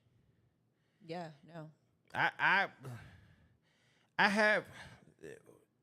There's been so much going on here lately with looking for houses, kids, school, business. We had a conversation later at night than most people do, and then just getting everything put in place and arranged to make shit happen. Right, but you're here. Yes, I am. So I can't sit here and say shit. You showed up and you showed out. Thank you. And thank you for being a good sport. Of course, likewise. I know sometimes these conversations can kind of be hard. Listen, I love it. I really do. Well, good. I mean, this is again. My thing is, my whole platform is more for educational purposes. See, somebody's gonna hear this shit and be like, "Damn, that's what I needed to hear. Damn, that's what I've been missing. Damn, something." Right. And that is what makes, for me, this worth it. And I don't have to know that it happened. Mm-hmm. It's just knowing that at some point it will. Right. So, and I learn shit too. I'm not new to learning shit. Sometimes I hear shit and be like, damn, I never thought about it like that. Right. Which, like, for me as a whole, like, I love dating. You know why I love dating? You get to meet somebody new. You get to learn something. You get to, like, the fact that people hate dating is fucking stupid to me. It's like, to me, that shit is fun. It is fun. You I get love to dating. learn new people and you learn shit about yourself. That's true. As long as you're not having the same conversation, repeating the same shit over and over again, then you're just going through the motions, which means you're not really doing what dating is really for. That's true. So that's why no woman can ever say she's gone to the same restaurant, which is lovely. It is. Because I like to, when I take you somewhere, if I've taken 15 chicks prior to you to that same place, see, for you, 10 years later, it's like, oh, remember our first date? Let's go there. Yeah, for everybody's different. Yeah, and then when I walk in, it's like, Lucinda was over there, Maria was over there. Oh, you remember her? Rebecca was sitting on the left. Exactly. Fuck that shit. Hell no. I don't want that kind of memory. Yeah. I want to be like, baby, that's the first place we sat at. We sat over there that time. Remember that time I told you not to wear no underwear? Wouldn't you sitting right? Okay, just checking. That's true. That's what holds value. Thank you. Yeah. That's the life that I like. That's the life I like. I think everybody likes that life. No. They just don't know how to live that life. Thank you. A lot of people don't know how to sit back and shut the fuck up and enjoy. Like me. But I will learn. See, technically you don't have to learn. Yeah, you do. Well, I do. No, you don't. Somebody just got to snatch your ass up, say shut the fuck up, and just follow. Please, somebody snatch me up. Just kidding. She say that, and the motherfucker gonna come snatch your ass. Wait, what's going on? Is this a kidnap? Just kidding. All right, where can they find you at? I don't have my. Well, let me give you my TikTok. So that's more. I'm trying to build my follow, but it is at Mimi Mora 0926 for TikTok. And my Facebook is Maldonado Noemi, which is going to be linked on the video, right? Yep. Yeah. So please like, share, and follow. Like, share, and subscribe. Any last words? No, I just want to thank you so much for having me. I really appreciate it. It was definitely an experience and nothing. It was great. Thank you. All right, ladies and gentlemen. So this young lady would like to do a podcast. Y'all let me know if y'all think she would be a good co-host. That's a question of all questions. So let's say I do make you a co-host. Yeah. I've got therapy session. I've got Friday Night Live, Okay. Sunday Night Live, Freaky Friday, Ladies Night, Boys Club. Which one you think you might want to be a part of? Ladies' night. I knew you would say that. Why? Because I'm a lady. No, because you wanna talk to the women. You wanna have the girl talk. Of course. That's where I'm more comfortable as far as me knowing what they're going to say. And I want to put my input and I want to listen to them. Like you I'm said, the king we of learn. taking people out of their comfort zone. I know you are. You That's just why did that. That's why I would put you anywhere but there initially, because it'll make you grow. Again, remember, I understand like 90% of the people that are on this show are females. So whether it's ladies' night or another show, you're still gonna be with women. Right. No, hey, I'm open to anything for sure. And then we'll talk after. We'll talk once these cameras go off. But I'm gonna give you a brief synopsis of what ladies' night actually is, and you'll probably change your mind. Because it's a set questions that are asked to both men and women, ladies' night and boys' club. So everybody has to answer the questions on every single show. Got it. So you're pretty much, You have to answer the question. yeah. I don't have to answer the questions. Yes, right? you do. Being a co-host? I even answer them myself. Okay, well, I'm down. What 'Cause kind of question? everything. We'll talk about it when the cameras are off. From the greenest of the green to the reddest of the red. Really? From PG to triple X. All right, you're definitely talking when the cameras are off. All right, ladies and gentlemen, let me know what y'all think. Give me your input. Thank y'all for tuning in for another episode of Therapy Session.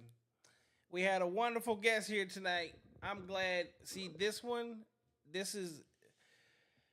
is what you call the epitome of unscripted. This is what you call real conversations with real people.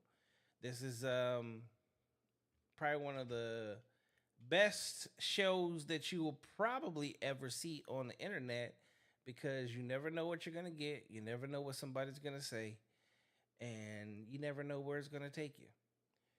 Thank y'all for tuning in for another episode. I'm your man Bailey, a.k.a.